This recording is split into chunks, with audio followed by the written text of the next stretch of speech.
Yo, guys and girls, this is your boy Stevie Ray here for another TKN Celebrity Tournament prediction.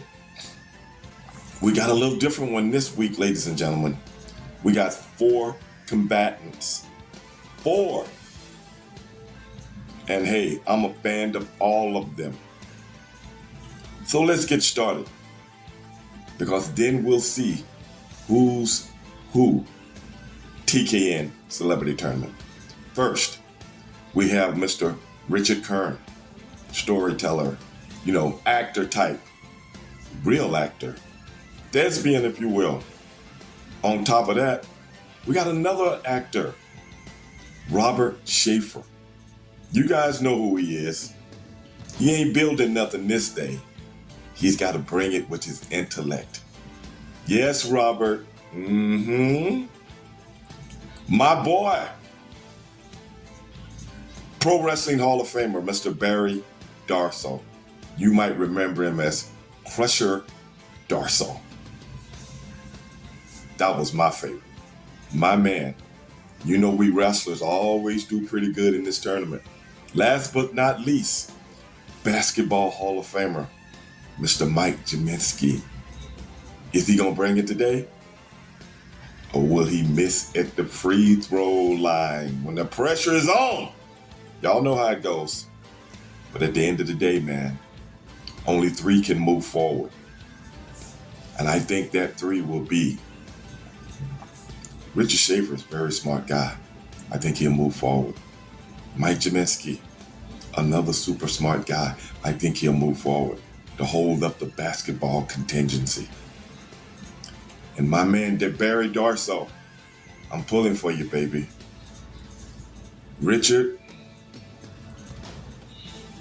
not that I'm not pulling for you, but those are my 3 predictions. That's what I think. Tonight it goes down. TKN Celebrity Tournament. See you, and I wouldn't want to be you. Peace.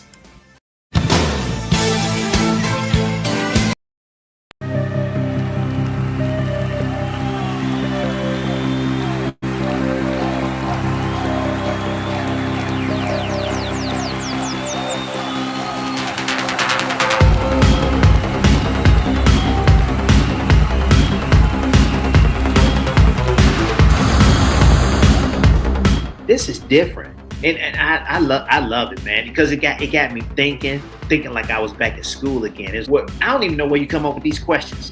I want to know how you come up with these. You're so innovative. I'm like, look, I mean, your mind is good, like you said. You're a history teacher, and your mind is going all over the place. And it's also wonderful to hear people talk sanely to each other. You have something amazing going with the show because you're there and you're educating us. Sure. Your platform gives us an opportunity to really let our guard down. And I never told anybody in public about that experience with my dad. And on your platform, I don't know why I did that, because it's so comfortable and we're talking about things that matter. I love the little anecdote of comedy with your would you pay for it? Would you not? I love that. I love how you added that in to kind of break up the tension a little bit, because it gets serious. We want to know people's stories, I concur. And that's what TKN does, So I love uplifting human being. Last name Ferrigno, first name Lou. Lou, welcome, my friend. Thank you. That's the best introduction I've ever heard in my life. You know something? You need to quit the show and be my moderator and travel with me. Together for a majestic, out of this world, one of a kind human being. First name Vivica, last name Fox. Welcome, my friend. Whoa, that was an awesome introduction. Let me tell you that. I don't think I've ever had anyone read my resume with such flow.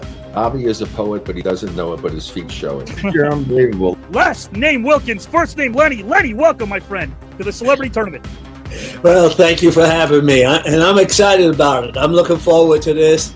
It should be fun. Last name Murphy, first name Calvin. Calvin, welcome to the tournament, my friend.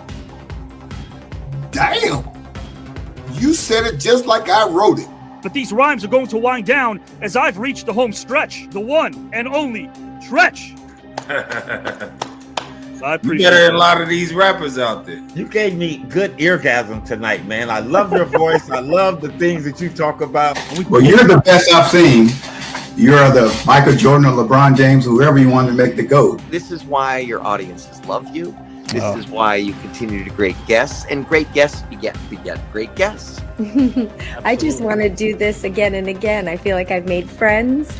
And again, I've taken the competition part of it out because I've just enjoyed talking to you guys tonight. Oh man, most definitely. This is, this I think my top. I mean, because when you do the intro you gave me, I gotta give it to you. I like. You deserve it. Because if you don't heal from what hurts you, you'll bleed on people that never even cut you to begin with. It had nothing to do with your pain. All right. So Tell him, Avi. Tell him. Tell him. You guys are bringing the best out of me. I mean, yes, pain is inevitable. I mean, there's a reason we have these sensors in our body. I mean, they're warning signs. In other words, something hurts. Obviously, something is amiss. But she would sit at the kitchen table looking out the window for quite a period of time while the food was getting prepared. And I wish I had took that time to sit down with her and ask her questions about her being a child, along with my aunts, my uncles, so I could not only be a blessing to her and know more and sympathize and love her more as a mother, but also to know more about myself and my sisters and understand where we've come from. This thing has drawn me out of myself and thereby drawn me into myself. But I learned a lot. And from you, Avi, I always learned something from you.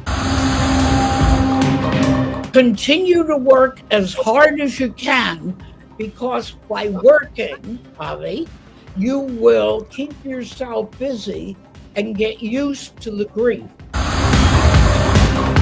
More underrated, we have Billy D. Williams, Italian men named Skippy, or Unicycle. I'm sorry, Italian men named Skippy. Put me away, Avi. Archie Bunker, the mountain climber. Ralph Cramden, the yoga instructor. Or Don Corleone, the computer repair person.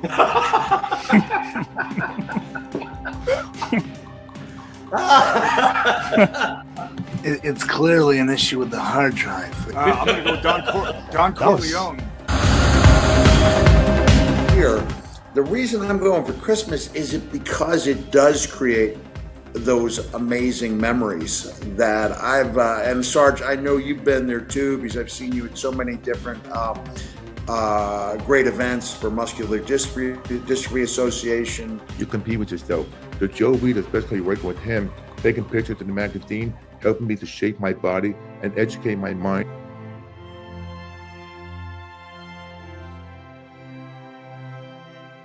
There are those of us who like to venture to the unexplored, to see the beauty in the strange and unknown. Those of us who go out there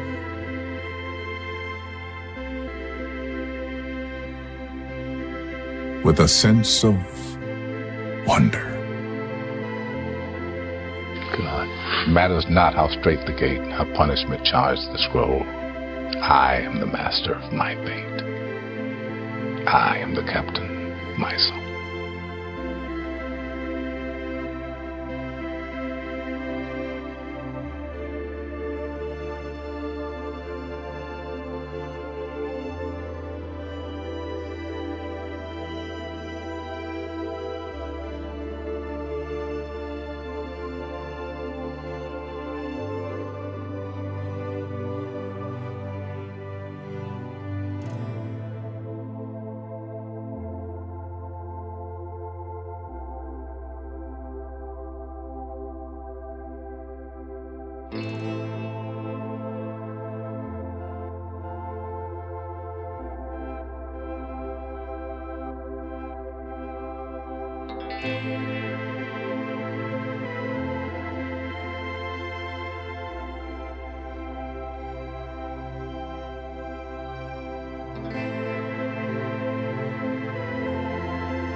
There is nothing that was on TV tonight that even remotely rivals what we did on this broadcast. Hi, I'm Rick Barry, a member of the Basketball Hall of Fame and one of the NBA's top 50 players. And I'm really excited to tell you about my new relationship in the broadcasting world with the new network. It's TKN, and a young man named Avi Klein has poured his blood, sweat, and tears into creating this new network and assembling an amazing group of individuals. Legends from every walk of life who are just bringing their knowledge and their experience and their wisdom, and this is amazing. I feel like this is a cosmic convergence of what is most important to him, and he's such a stand-up guy. Avi, congratulations. I don't know anybody that can talk as much as you. Seriously, I thought I could talk. You are unreal. But you do it with class, understanding, professionalism. You're simply amazing. I told you that when I first met you, and you ran off my autobiography. It basically was a book. It was simply fantastic. And to think that you do that every show. It's very respectful, and he really connects with the artists and his audiences. And I felt like this guy's on to something, and I'm proud to be a part of this with him. And I really thank your support. I lost my father, and you were the first person to support me in all that, and I thank you so much for that. The greatest wealth is when you can share it with someone. You can share your victories, you can share your failure, you can express your deepest feelings, but the greatest wealth is to be able to say that I have a friend, and I feel an unbelievable level of wealth, and a lot of that is because I have somebody like you. Are you here to win the whole darn tournament? I don't play. I just win. Robert, would you like to win this entire tournament? You know, all those luminaries and athletes and strongmen notwithstanding, the most dangerous place on this show is between me and that prize. That's all I'm going to say. You're chomping at the bit to get in this thing. Oh, yeah, man. I've been telling you, brother. You brought up some names to me, and I was like, I can't wait. I hope they don't see me because it's going to be on like a steaming pot of neck bones, baby, and I'm not playing. Are you here to win the entire thing, my friend? I'll just say this, Avi. Winner, winner, chicken dinner. But are you here to win the entire celebrity tournament when it's all said and done? I saw a very familiar face in Mike Rotundo, better known as IRS, and he said that he was here for the winner, winner, chicken dinner. And I want to take away that chicken dinner, so yes, I want to win this whole shebang. Last name Smith, first name Joe. Joe Smith, welcome, my friend. Oh my God, Avi. Where did you get all of that from? Oh my God.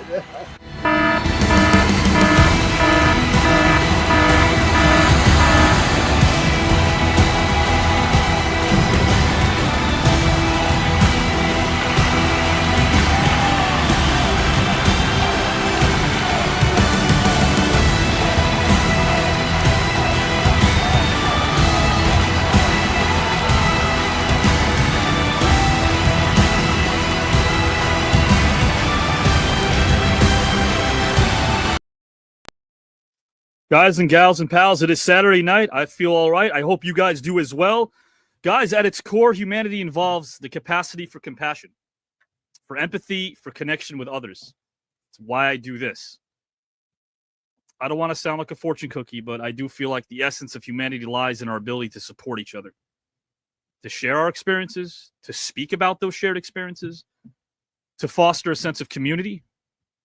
Guys, that sounds like TKN, and that is the new network. So thank you, guys and gals and pals. We once had a studio I worked for that didn't believe in this. To them, I say ha, a polite ha, because right now, guys, we proved to them, as they told me, as one exec told me, you can't stay positive and expect to do well and succeed. You need a little bit of controversy. Nope. This is a place, guys and gals and pals, where controversy doesn't exist. You want conversation over controversy? This is your place, guys and gals. And remember, this isn't a podcast. It's an event. I'm not a podcaster, nor am I an interviewer. To those that are, great. I'm a conversationalist. This is a place where we have a living room style conversation, which is why TKN is edutainment personified. That's when you take the word education and entertainment and marry them together. And what do you get? The new network. Because we, guys and gals and pals, have philosophical fun in a place where strangers leave as friends. I call this tournament the sport of the mind because I don't mind reminding you that we have philosophical fun And yes, guys and gals and pals, it's absolutely free. How about that? 3.6 million strong in a short period of time, a little bit over a year, 75,000 plus subscribers. And right now, guys and gals, a national sponsor, a studio that wants to pick this thing up. More on that later. Competitive camaraderie at its best, because when you're in a safe place, it doesn't matter who wins and who loses. Strangers are leaving as friends, and that is what matters. But it sure be nice to win a competition, a participation trophy, guys and gals, for all involved, because they're going to be under this great umbrella no matter what. But to the person who wins this whole thing, 15 grand, 5-day, 5-night, first-class trip to Greece for 2. And again, remember something. Why not win a tournament that stands for something, where you can shake somebody's hand afterwards, where you're not necessarily competing with them, but you guys and gals are voting on who resonates most with you. That's a beautiful thing, because you're letting somebody know that although nobody's better than the other person, you're letting them know that whatever they said, however they presented, whatever story, they resonated with you. And that's an important thing in 2025. So guys and gals and pals, remember, always lead with a strong ethical foundation. It'll serve you well. So enough out of me. The rhymes, they'll come in the introduction. But right now, guys and gals and pals, I want to bring in these 3 awesome gentlemen who do stand for something. And I appreciate them beyond the resume. I appreciate what they stand for, what they do when the camera is not on. Our first participant, guys and gals, is a genuine leader. And he's not a searcher for consensus, but he's a molder of consensus. We might sail within a vast sphere, drifting into uncertainty, driven from end to end, but this man is goal-oriented. True competition, guys, is not a race against anyone else, but rather the real journey is only against yourself and your unrealized potential, because you have no idea what you're capable of until you test your limits.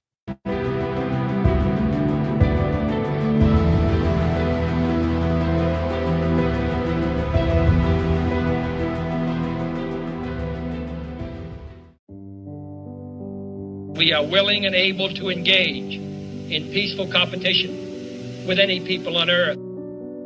But they should have the equal right to develop their talent and their ability and their motivation to make something of themselves. Because that goal will serve to organize and measure the best of our energies and skills. Because that challenge is one that we're willing to accept, one we are unwilling to postpone, and one we intend to win. And they have generously responded by placing their confidence in me.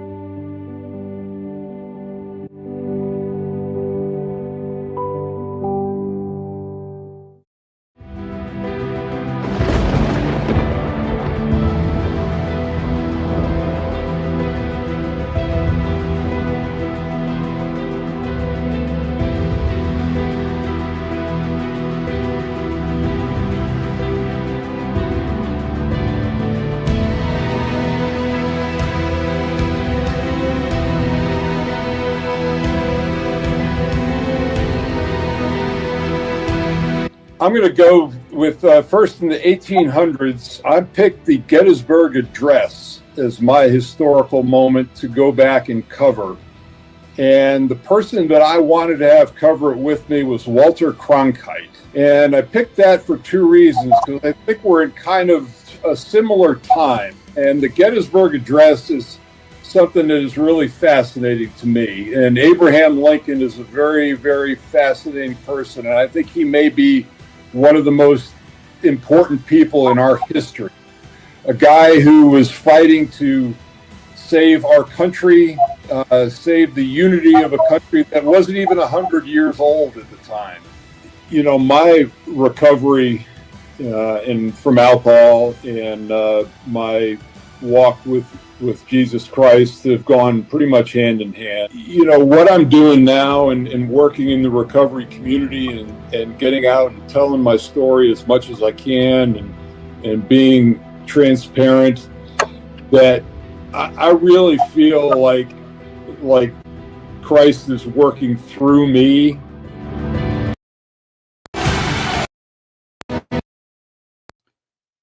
Guys and gals and pals, it took me 5 seconds, maybe 10, to realize that I really like Mike Gminski the first time I spoke to him. That's from the heart. You could tell he wears his heart on his sleeve. He doesn't mince words, but he has A heart that is huge. Our first participant, guys, is one of the most inspirational human beings on this planet. As the obstacles began appearing before him, he simply became stronger and stronger and stronger, externally and internally.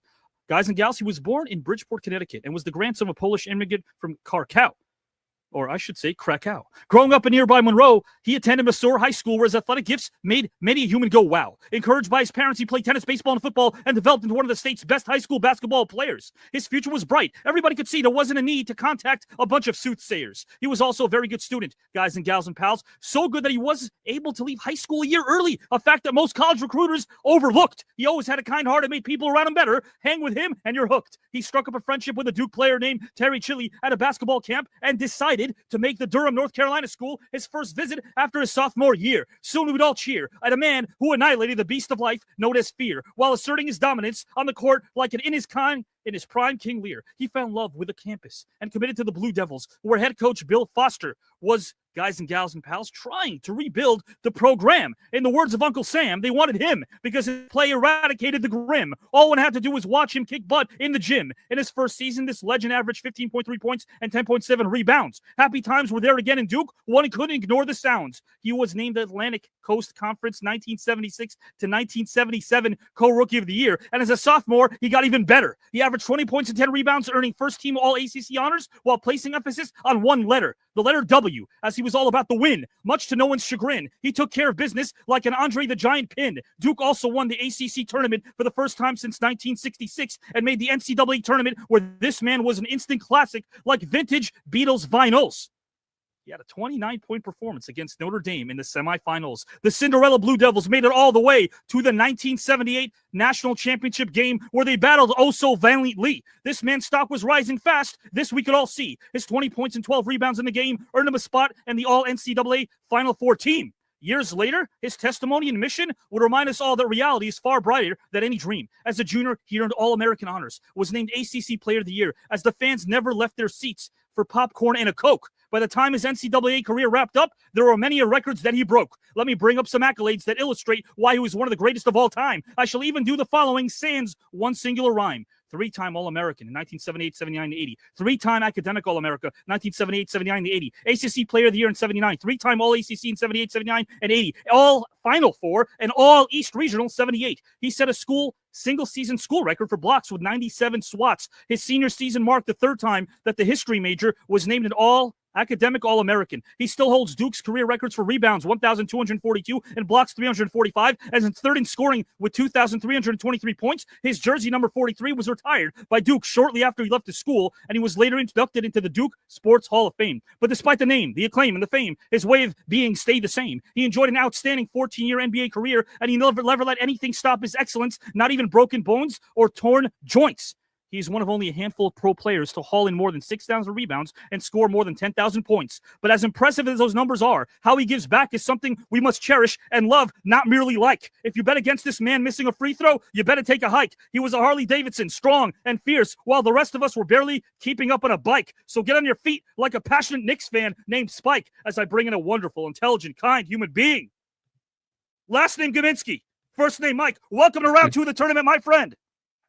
Avi, it's good to be with you. And, I will say right off the top that is a rather conservative outfit that you have on for our show. You've noticed. Really, that's like Wall Street quality stuff, like compared to what I've seen you on before. But that's, very sharp. Like that. I appreciate that. But I promise you the suits and ties won't change me. Those suits and ties try to change all of us, but they won't change me. Mike, you have changed a lot of people for the better. You're not going to say that. You've changed their perspective, their outlook, reminding them that there is life after addiction. There's life after fear. There's life that doesn't have to grab us by the throat and not let go if we realize that we can surrender to something bigger than us. I really respect that you offer that sage advice and do something about it with people that are struggling. That is a very big passion of yours, right, Mike? Well, I'm coming up on 4 years, 10 months in recovery, Avi, and congrats. Thank you. Yeah, and I've made it my calling to work in that community, to try to pass on my story. We talked off camera about this, about making my message. Sure. And You know, it's funny that I look at it and we talk about adversity and tragedy and pain in this life, and everybody's going to go through it. It's a matter of how you choose to react to it. And, you know, I made some bad choices. I had a storybook life for a lot of it. I also had a lot of adversity. Sure. I had a very traumatic event happen, and my fiance dying in my arms of a massive internal hemorrhage. And rather than seek professional help, you know, as a lot of addicts and alcoholics do, they think that their drug of choice is the solution. And it's not. Nothing goes away other than you.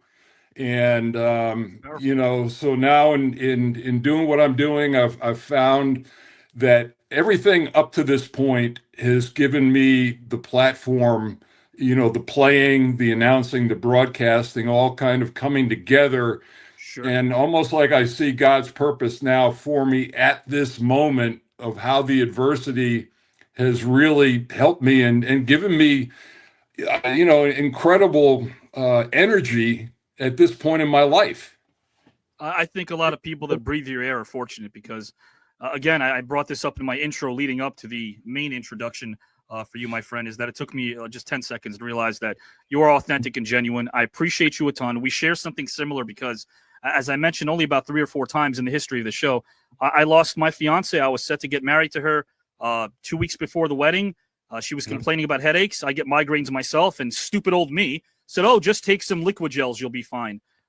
She didn't do that. She went to the florist and dropped dead of an aneurysm. And, you know, you're right. Afterwards, right after that, it's so easy to respond emotionally, and most of us do. I don't think it makes us flawed. It makes us human.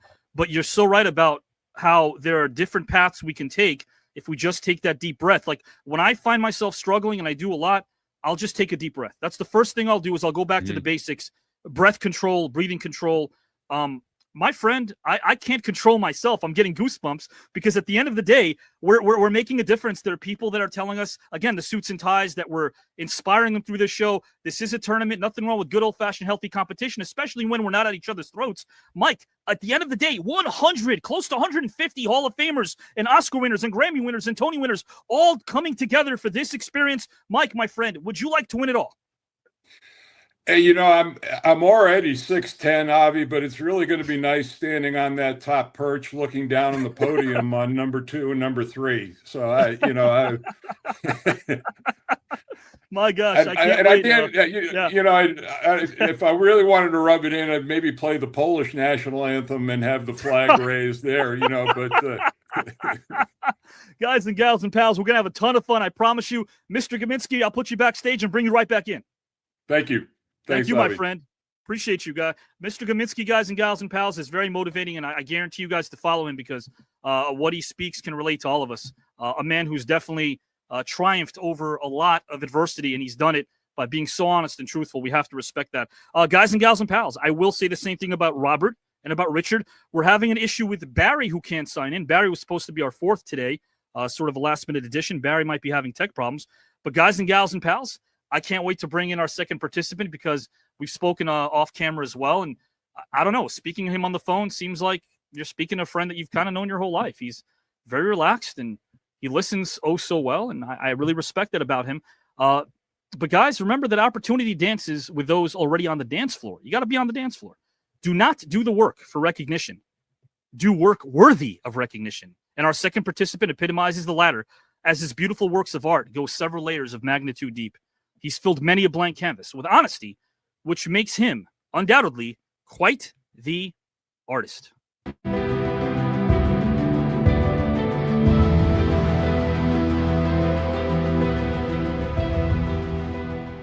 minute I read was Richard, I said, there's really no reason to get that other guy who couldn't make it out here anyway. He said, this is the guy right here. You know, Richard, his family, he's surrounded by good people. And also he's a clear cut. And Richard really settles it down. Richard calms me down. He's a good guy. Doesn't judge me where he could. And I like those people on my set and in my life. We're unscripted. And it turns out we're pretty much like we were on Homie. Richard Karn actually did make an appearance. Our families are so close. We see each other quite a bit. So it was really wonderful to see him there.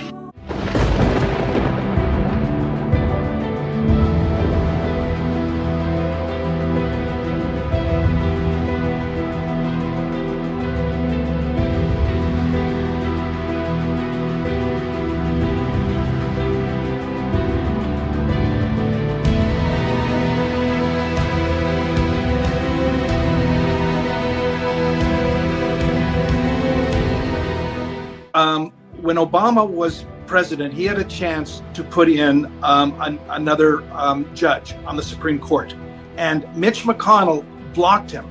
In fact, he reveled in the fact that he could do that.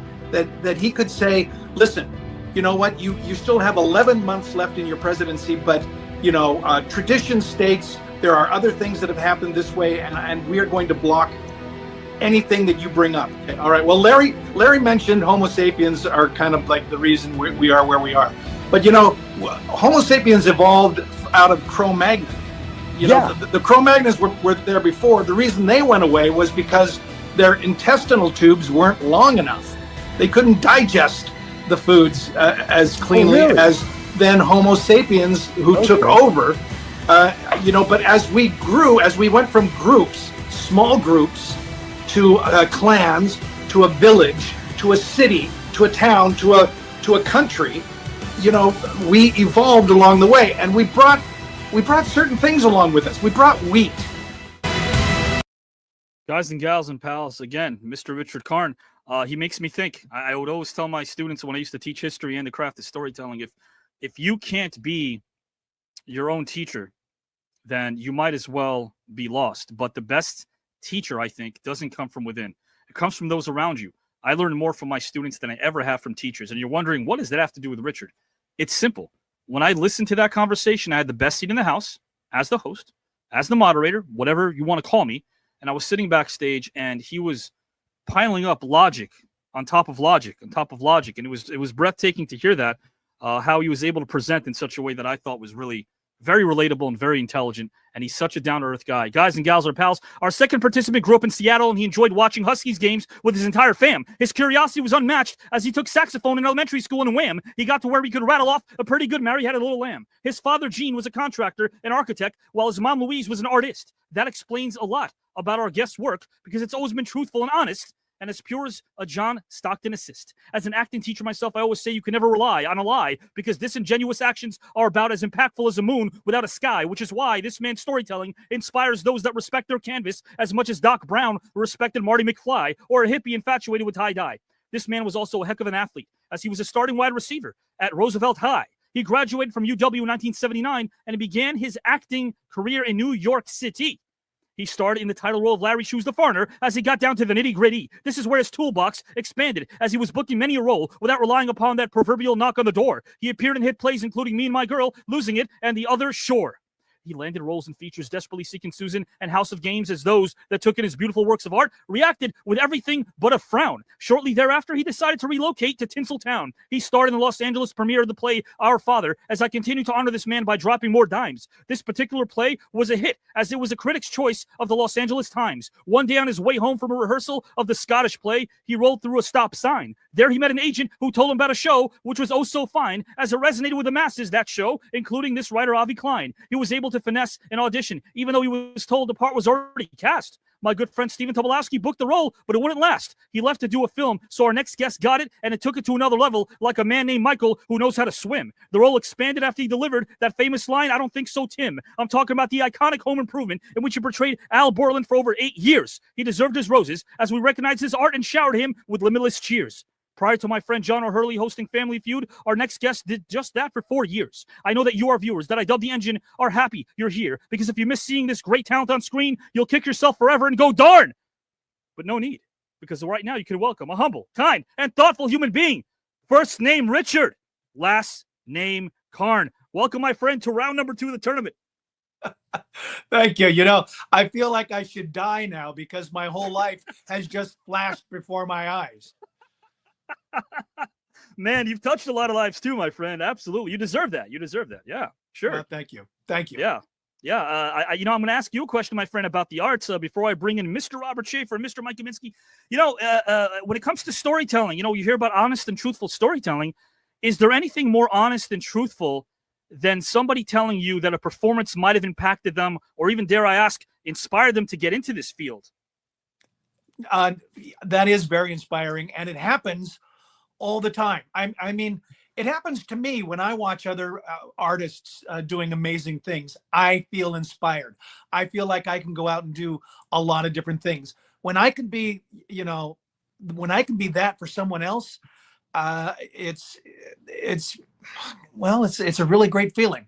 Sure. I mean, our show, obviously, back in the 90s was something before very many people had DVRs or VHS or could stream it or whatever. So they had to watch it week by week. And, you watch it, you have a week to think about it. It goes into the long-term memory, and it stays there longer than when you just, go through 50 shows in a couple of hours. So yeah. How can we retain something if we're binge watching it, right? Like, you're right. Well, there's nothing wrong with binge watching. It's very satisfying, but it doesn't stay in your long-term memory. Sure. And Home Improvement, for a lot of people, the show, I mean, look at Tool Time. Tool Time was maybe 15 seconds to a minute and a half of every show. Not a lot of the show, but people remember that. It's so memorable. That's such a good point. I guess, and there's such a way of being able to process something patiently rather than want more of it and more of it, because the more you get of it, you're not going to appreciate any of it. And I know that a lot of people appreciate your work. There's no doubt about that, my friend. It would be kind of nice, though, Richard. I got to say this as well. I brought this up to Mike. Again, we call this a sport of the mind, but at the end of the day, it's not really a competition. It's more a living room conversation where our viewers let us know who resonates most with them. But it'd be kind of cool to go to Greece 5 days, 5 nights. Am I right, my friend? It would be very cool. I've never been to Greece. I saw Mamma Mia. Oh, right. I've seen a lot of movies that take place in Greece. Sure. I just haven't gone there personally. I hear you, my friend. It'd be really cool to see how that goes. My friend, I'm going to put you backstage and bring you right back. Okay. Thank you, Mr. Karn. Thank you, Mr. Gminski. And guys and gals, I'm going to say thank you to Mr. Shafer right about now, because I'm about to bring him in. Guys and gals and pals, again, I want to say this about Robert and Richard and Mike. I'm really pumped about the trio of gentlemen we have over here, because I know we're going to have a fascinating conversation. I know that we might pose some questions, and you could see the respect. You could almost sense it, which I think is such a cool thing. Mr. Robert Shafer, I'm getting to know you, my friend, and I love your disposition. I love how you're very easygoing and very, very. You could tell that Mr. Shafer is non-judgmental. The man understands where he came from, and that's a rarity in this industry, in my 22 years anyway. But he's such a gentleman. So, guys and gals and pals, please welcome this storyteller, because storytelling reveals meaning without committing the error of defining it. And our next participant is a man of honor, respect, dignity, virtue. He's also found the similarity in what's apparently different and finding himself there in all of his roles. And do you know what that's called, guys? I've mentioned it ad nauseum tonight. I'm sorry. It's called honest and truthful storytelling. And through his works of art, I believe that we, the audience, have absolutely benefited greatly.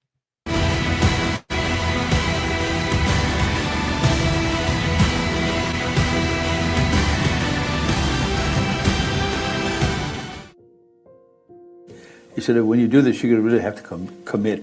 It's a kind of a complex thing with a lot of challenges. So once I jumped in, then I had to really jump in, plan things, and for the future. But then as you're planning them, something might come from around the corner that's better than what you're planning as a surprise. So then you go with that. So there's always a surprise around the corner. It all begins with and ends with talking and listening. I talk, you listen. You talk, I listen. And it goes from there. That's the journey in an individual scene where that will take you. Rather than going for the result, you let the process take you to the result, even if you end up with zero. So that's what it is.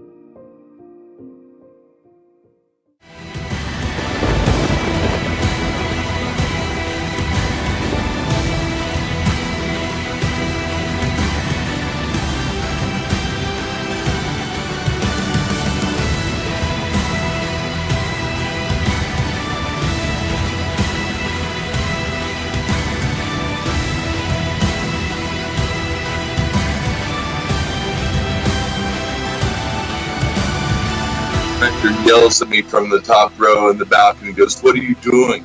And I said, "I'm talking to my dad. What do you think I'm doing?" And he's in heaven. You talk to him up there. And the minute I did this whole thing just sort of washed through me in it. And I realized, look to the heavens, man. Always look to the heavens. And listen, the historical figure that I would choose to speak with, but since a historical figure, I'm going to go with George Washington, because he was always my hero. I was a kid growing up in West Virginia, the hills, and it always amazed me that he surveyed this land that I was living on. We're free to talk about what we like to talk about because of George Washington.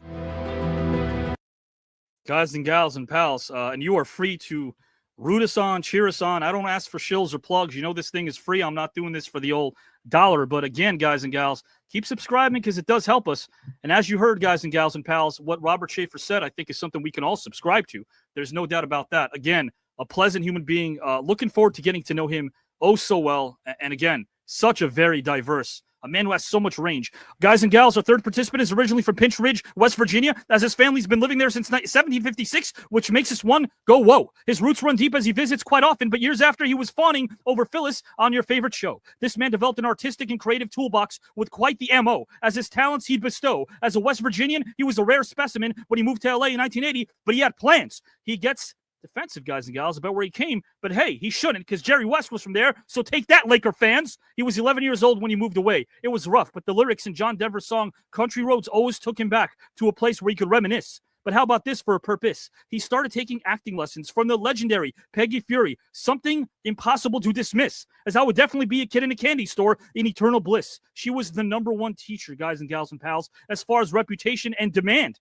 She came from the actor's studio where she was Lee Strasberg's right hand. She came from the world of Marlon Brando, James Dean, and that whole crowd. I don't mind saying the following aloud. If I were in that class, I'd be spraying the number 9 on my cloud. His classmates included Eric Stoltz, Michelle Pfeiffer, Meg Ryan, Nick Cage, Sean Penn, just to name a few. Needless to say, it was an incredibly positive and competitive arena around such a crew. His first role was landing the lead role of Officer Joe Vickers, or I should say, yes, it was his first lead role, landing the role of Officer Joe Vickers in the '89 classic Psycho Cop. His training paid off as I continue this rhyme because the audition piece was True West. If you don't read it, that would be quite the crime, as our participant studied the script so he didn't have to look at the page one time. Years later, he gets a call from one of Hollywood's great comedy casting directors, Allison Jones. No problem. Put on some headphones, listen to some Mighty Mighty Boss tones, because she wanted him to audition at 5 p.m. He had plenty of time. No need to recreate multiplicity like Michael Keaton did with a clone. He'd make the meeting. What could stop him? Mistaken time zones? A case of kidney stones? No, he failed to realize that it was Halloween, so he was 15 minutes late, not giving in to the perspiration. He sprinted, wiped the sweat off his brow, and he nailed the audition. He provided us with endless glee, as fans would howl with laughter like a Richard Pryor loving banshee. His iconic role on one of the most beloved shows of all time was memorable as a first kiss. I'm speaking of his legendary portrayal of Bob Vance in The Office. So give it up to a man that has the presence of Ben-Hur. Scream and rejoice at his arrival. No need for a murmur. His knowledge is vast, as is as valuable as a coat made out of fur. So give it up for a kind, humble, intelligent human being. First name Robert, last name Shafer. Welcome to round 2, my friend. Avi, thank you so much. You know, your eloquence is only matched by your sartorial splendor. Thank you. I appreciate that. My friend, you are absolutely one of the most humble people that I could tell is on this planet. And you also seem to be someone who's very centered. It doesn't seem like a lot really does bother you or get to you, my friend. It seems like you're in control a lot of the time. Would I be correct? Is that an accurate analysis? Well, I've been attempting to be a Stoic. You know, if you're familiar with that philosophy, Socrates and Marcus Aurelius, and it's really it's tremendous challenge. I mean, the essential element of it is that you do not allow other people's actions to affect your emotions. Of course, as an actor, controlling your emotions is the business that I'm in, or betraying an emotion. But once I started reading the Stoics, it really changed my life. That's absolutely incredible. I actually heard Phil Jackson talking about that. Yeah, he was getting very interested in that. I think that's fascinating. And, you know, I have to tell you something. I think it's also rewarding to be able to do something as a storyteller, as Richard Karn mentioned, which is to give it back. Do you find it as, would you find it as rewarding hearing something complimentary from maybe a young actor or storyteller who told you, hey, your work really inspired me to do this? Is that something that's more rewarding than any personal accolade? Well, I always say the biggest blessing that I've had of the success of The Office is that I can make someone's day just by taking a photo or signing something for them. I mean, what a blessing that is, and something I never expected to have, and so I truly appreciate it. Of course, when you're able to give some advice to young thespians, because you know how rocky that road is, and it takes a long time to learn the true humility of the profession. As I always say, there's less ego involved than people think. You always think it's about the red carpet and the glory and the paparazzi and all of that, but it's really not. It's about, being able to create the character and then execute it on demand. I would concur, my friend. Yeah. There's something marvelous about being able to enjoy the present to the point where you're not even concerned about the destination, because the right now is the best place to be. I totally agree with you. I like that. I love that. Guys, Mr. Robert Shafer, Mr. Mike Gminski, and Richard Karn, let's bring them in. Hello, Mr. Gminski, and hello, Mr. Karn. Here we all are. We are ready for topic number one. And guys, if Barry signs in, we'll bring him in, no problem. Sometimes there's tech issues. That happens. It's not his fault. It does happen. Guys and gals and pals, I'll set up topic number one for Mr. Robert Shafer, Mr. Richard Karn, Mr. Mike Gminski. Mr. Mike Gminski will go first with this particular topic.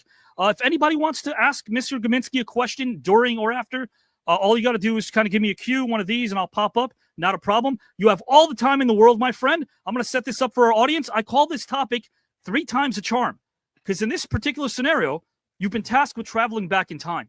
You'll be visiting the 1960s, the 1970s, and the 1980s. You'll select 3 specific dates, one for each decade, and you will meet with one historical figure, 3 in total, that had a strong societal influence during that particular decade. You'll ask them for some sage advice in the form of a question. Mike, what singular question will you ask the historical figure that you chose to meet in the 60s? How about the 70s? How about the 80s? And which historical figures do you select to meet from those particular eras? My friend, the floor is yours whenever you're ready to go. Thank you so much. All right. I'm actually a child of the 50s. I just snuck in. I was born in 59, so a little young to experience the 60s. But that being said, my 3 figure from the 60s, Martin Luther King, from the 1970s, Bill Gates, and from the 1980s, Ronald Reagan. I go back to Dr. King, and it's August 28th, 1963, 4 or 5 months before JFK gets assassinated, and he speaks. He gives the I have a dream speech on the March on Washington. And matter of fact, Coach George Raveling was standing right behind Dr. King when he gave that speech. And I guess I would have asked him about this, how deeply in your heart do you believe that this dream is a reality in this country? Just what would you like to see as a result of it in a perfect world going forward? And as a guy who I love history, I've been in broadcasting for a long time. I do a lot of speaking. I've always been fascinated by the power of oratory, and it seems like very few great figures in our history, in world history, didn't have that quality. So that would be my guy from the 60s, to see what happened in the civil rights movement. I thought about Rosa Parks, but that was the 50s, and just a woman's role in that can't be understated. And I think I'm a strong Christian, and I know how important women were in the story of Christ, and in that time they had to be elevated. But Dr. King was just such an unbelievable speaker, preacher, a force in our country. The 70s, Bill Gates. I mean, here's a guy, and this goes back to Thomas Jefferson, who started University of Virginia. And when he first started Virginia, they didn't give out degrees. You went there, you learned what you wanted to learn, and then you left. It was truly a center of learning. And he lists that as one of the three great accomplishments of his life. Fast forward to Bill Gates, who was at Harvard. I mean, you graduate from Harvard and your ticket is punched anywhere. And he and Paul Allen take a leave of absence from Harvard, go to their garage and start Microsoft. You know, I'm at Duke from 76 to 80. Personal computer doesn't exist. Cell phone doesn't exist. You know, Google was the card catalog. And, you know, all of a sudden life changed in the 80s. And, you know, and I'd ask him, I said, what was your conviction and thought process and idea of when you two went and said, hey, we've got this idea called Microsoft and we're going to make it come to life? You know, to have that type of vision is, you know, that's kind of divine intervention for me to, you know, to have somebody who can have that in their brain power and drive to make that come to life. And in the 80s, again, I go to Ronald Reagan. It's the first presidential election that I was able to vote in. I would say I'm center right. I'm not right. I've got a long right arm, but I'm not off the tip of my fingers.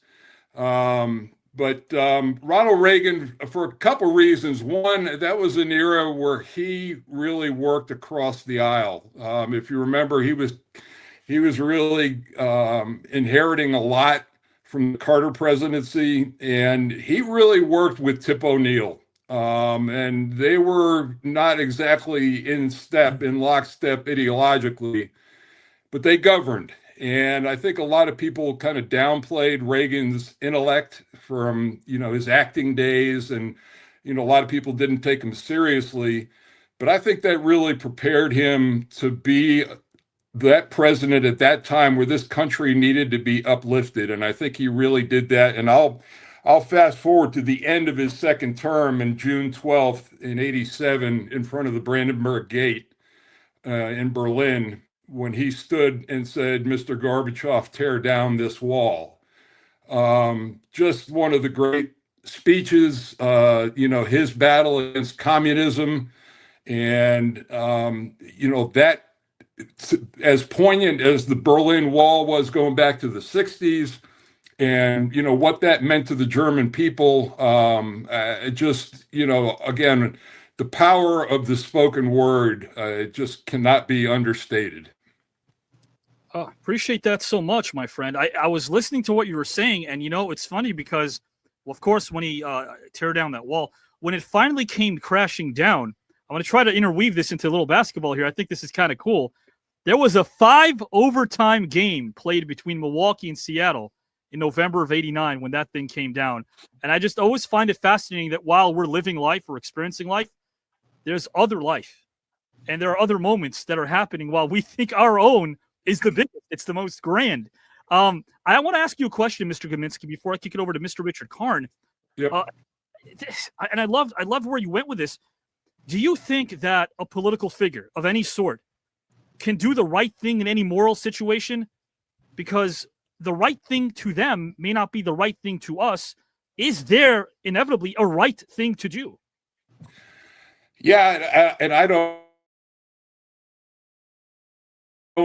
don't believe, you know, I go back to the founders of this country, and I really believe that there was a Judeo-Christian aspect, a strong one, to a lot of the people involved in that process. And I think that originally this country was based on people of high moral standards leading it, and having to have a population that has a morality about it to be led as well.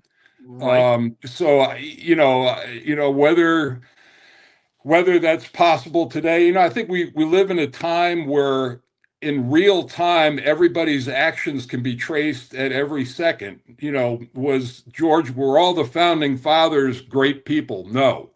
Go back if there was social media and they were owning slaves and everybody knew that, everybody'd say, well, where's the morality in that?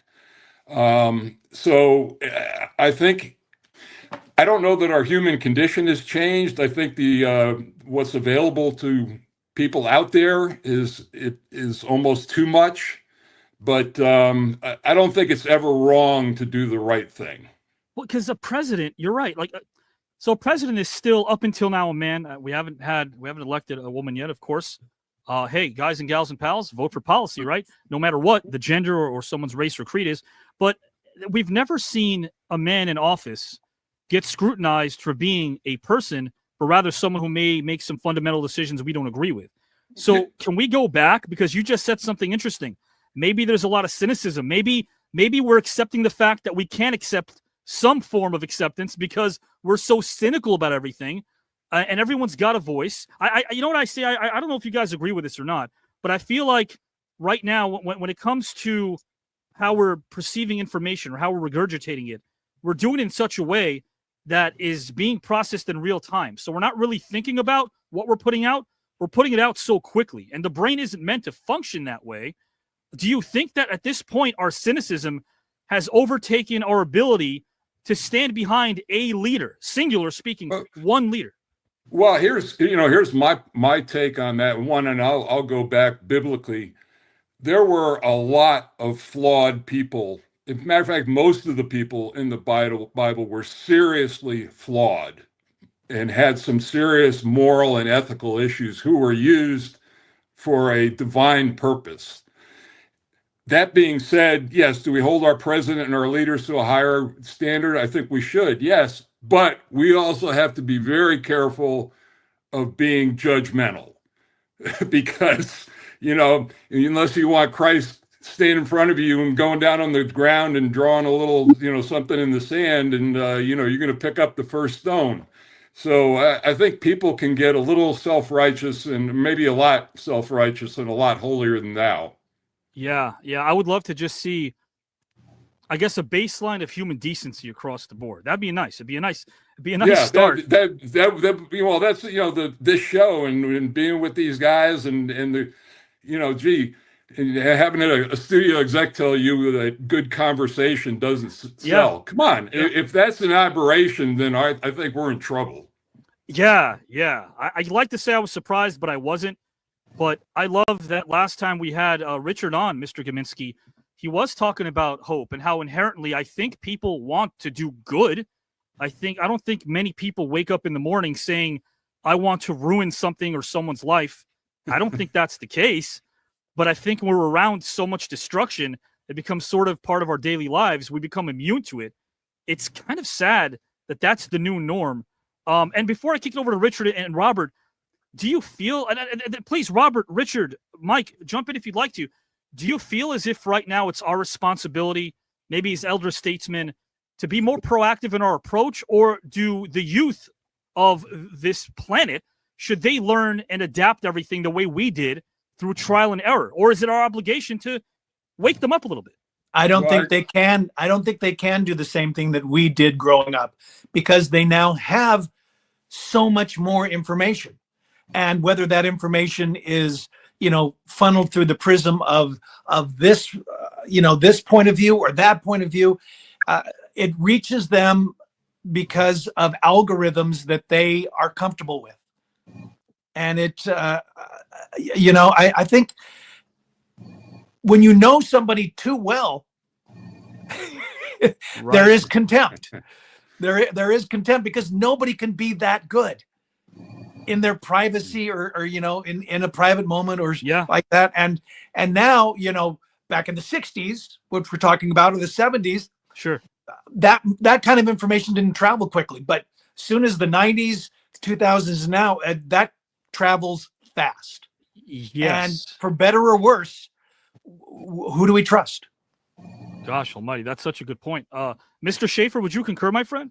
Well, I think that one thing that would really solve a lot of the youth of today's issues is manual labor. Get out and hoe a garden, dig a ditch for 8 hours. It needs to be 2 feet deep and 10 feet long. that makes you think. You got to work. And so there's a lot less work in today's world, a lot more time for self-pleasure and shopping online or whatever people do online. I'm guilty of it now too. I spend a lot more time on the phone. Like I was a late arriver to the smartphone. I didn't even have one. I refused to get it. And finally I had to. But now I'm sitting there scrolling on YouTube, watching 20 seconds of a video, and then I go, oh, that's enough, and I move on to something else. So my attention span has decreased. I don't read as much as I used to. I don't watch movies like I used to. So this little device in our hands is such a powerful tool, but it's also a bit of a demon spawn, or it can be. No, you're right, and it can be. That's true. It's like we could use this for the greater good, but much like anything else, excessively speaking, not so much, because then we're robbing ourselves of the human experience. And I like that you brought something up. If we're actually doing manual labor, you interweaved how we can still think while we're doing said manual labor, that it gives us time to think. Yes. Wow. Mike. The other thing too, Avi, that my son is a blue collar guy. I mean, he works on the public works in Cramerton, North Carolina, and he can do HVAC, he can do solar panels, he can do plumbing, all those things that are, maybe looked down upon now. And, unless you go and get a degree from college and have an art history major, you're not using your natural abilities. Right. But I'll add to your point. I think that I know a lot of my friends are retired and they're going crazy. For me to use the life lessons that I have to now go out and talk about them and speak, it's important that, we've all three of us have got these great life lessons to share, and it'd be a shame to tuck them away. Well said. Well said. I'm writing a book right now. It's about every job that I ever had in my life. Wow. That's not just acting jobs. That was me working at a wastewater treatment plant. Okay. And Robert, something tells me maybe, and I could be wrong because I don't know anything of the book, but just by getting to know you as a person, my friend, because you have so much to offer, there's a lot of layers. I'm assuming the job title is the backdrop, whereas the experiences that were attained from said job tell the story. Well, I mean, in LA, when you're trying to make it as an actor, what do? You bartend and you wait tables and you work in restaurants. I sold cigars. I mean, I did all this crazy stuff, but it did make me the man that I am today. And I'm proud of everything I did because I always did it to my best, whether I hated it or not. I learned early in life. I respect that. I really do. And guys and gals and pals, thanks for watching. Remember, as I always say, wealth is something money can't buy. So enjoy the human experience as much as you can with your loved ones. Right now, I'm going to kick it over to Mr. Richard Karn. I'll set up the question again to all of you guys and gals and pals who are watching. Mr. Karn, in this particular scenario, you've been tasked with traveling back in time. You'll be visiting the 1960s, the 70s, and the 80s. You'll select 3 specific dates, one for each decade. You'll meet one historical figure per decade that had a strong societal influence during that decade. You will ask them for some sage advice in the form of a question. What singular question will you ask the historical figure that you choose to meet in the 60s? What singular question will you ask that person you meet in the 70s? And of course, the 80s. Which historical figure do you select to meet from the 60s, 70s, and 80s? My friend, whenever you're ready, the floor is yours. Good, sir. Thank you. That question is so overwhelming. It's totally overwhelming. There are so many things that happened. I mean, when you look at the 60s, the 1960s, you had, the civil rights movement happening. You had Vietnam. You had the whole counterculture thing. You had space. I mean, there were so many things to tap into or to talk about. And I feel very glib. I feel very kind of, my choice for the 1960s was really to go to like January 13th, 1964, to talk to Bob Dylan. And I know that just, out of all of the, I mean, there were assassinations, there were a major public figures across the world. And Bob Dylan came out with a song called "The Times They Are A-Changing." Now, he says he doesn't really mean that literally. He says it's more of a feeling, that's what it was. But here you got a kid who's 23 years old. And that's, we were talking about that. We were talking about how kids assemble knowledge and like that. But here he is. He doesn't have the internet. He doesn't have anything like that. But he's writing poems and writing songs. And he's not even a good singer that is tapping into what was going on or what would soon become going on. The times they were changing, like a Rolling Stone, all of these things. And I would ask him if at 23, you've had a lot of experience. You've moved to New York. You've traveled with different singers and songwriters to different clubs around New York and like that. It's like, do you feel like you're making a difference at that point? I mean, at 23, do you feel like you're making that big of a difference? And I don't know if he did or not at that point. But that's the question I would, and the sage advice I would ask from him is like, how do you just keep going? How do you make that happen? I mean, he made, which seems like a very small change. He went from acoustic guitar to electric guitar, and it, half the people hated him, and the other half was like, oh, great, we're moving into, what's next or whatever. But, that's Bob Dylan, for better or worse, that's where I went for the 1960s. It wasn't Martin Luther. It wasn't JFK. It wasn't, RFK. But still, it resonated with me there. As we move into the 1970s, computers, like he said, with Microsoft and Bill Gates, who, I think I went to junior high school with Bill Gates. We both went to Eckstein Junior High School in Seattle before he went off to a private school at Lakeside. But Watergate was happening, disco was happening, lots of bizarre things. But where my mind went was, what about Studio 54? It's like there was a moment there, and Studio 54, its heyday was less time than the Beatles. I mean, the Beatles got like 5 years, right? Like 64 to 69. Studio 54 got like 77 to 79 before it became ho hum, before as they said, the bridge and tunnel people took over. But here you had these guys, and I got to look up their in Schrager and Steve Rubel.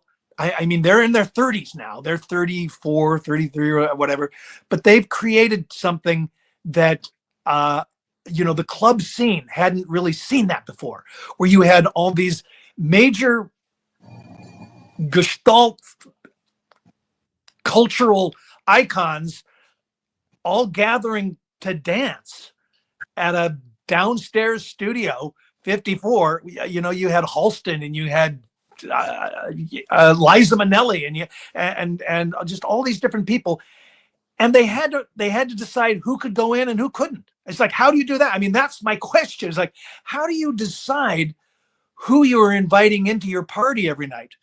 And they weren't quite sure. They said, well, we need listeners, we need talkers, we need people that are very interesting. They were going to clubs way down on the Lower West Side, the gay clubs, that were way more fun to go to because they were just a little more out there. They let themselves go, and I think they tapped into something that is still lasting a long time. Clubs around the world still kind of have that aura of attracting people that make a difference or will make differences in the world.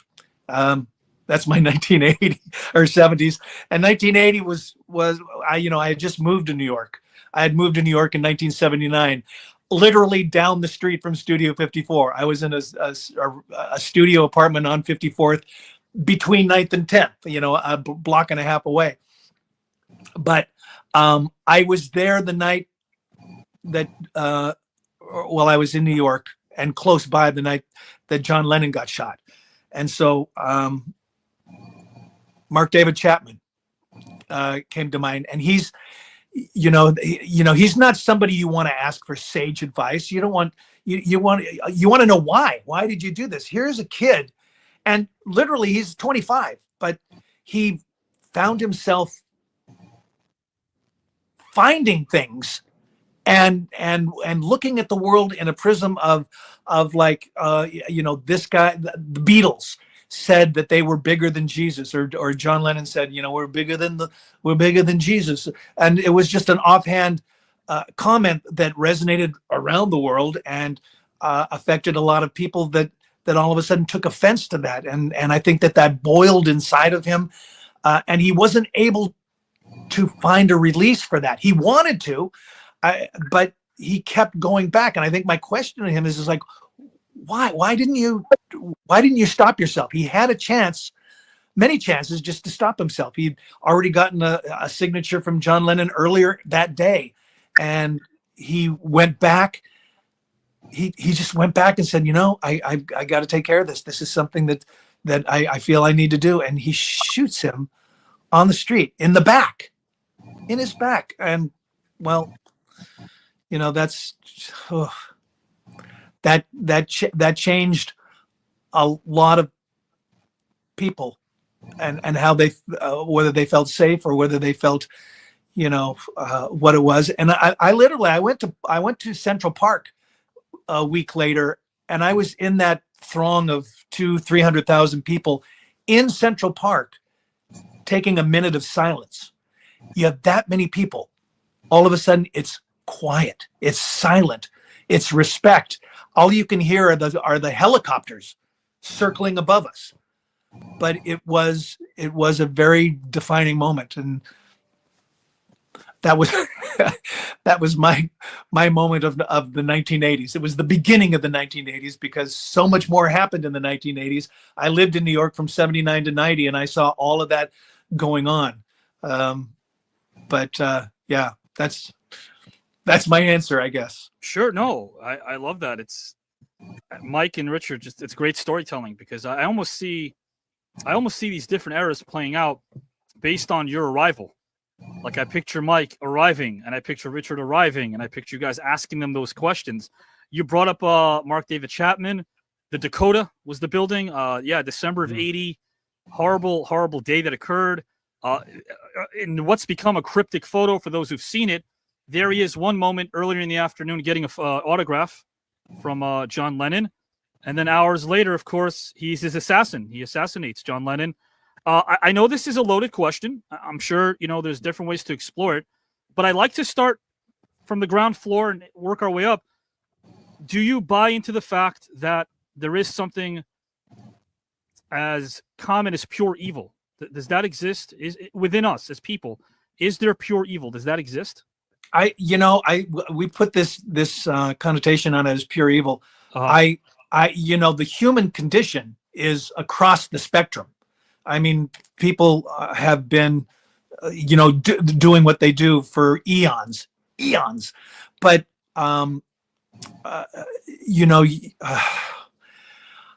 we now have the ability to find out mental health and deal with that, and maybe have a drug that helps temper that. But whether that's evil or not, or whether that's just something that snaps in their brain that brings out really, really strong emotions, and we tap into that in movies, horror movies, sure. and things as light as ordinary people. Just the boy in that show, in that movie, going through such pain because he couldn't talk with his parents. Right. I think that resonated with David Chapman. And Caulfield from Catcher in the Rye, who didn't want phoniness. That Sure. That was something. I don't want phoniness, but what does that even mean?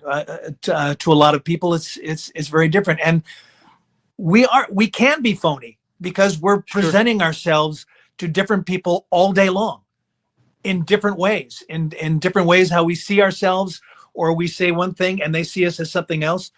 And I always wonder, I phony, struggle with that. Is that a part of us to begin with? I wonder, like, and this is the funny thing about the word phony, and I know what you mean, but if that comes out maybe on a daily basis, a weekly basis, a monthly basis, is that inherently part of us? Because if it's out, if we bring it out to the world, it must come from within, right? Well, it's part of us unless we learn from it.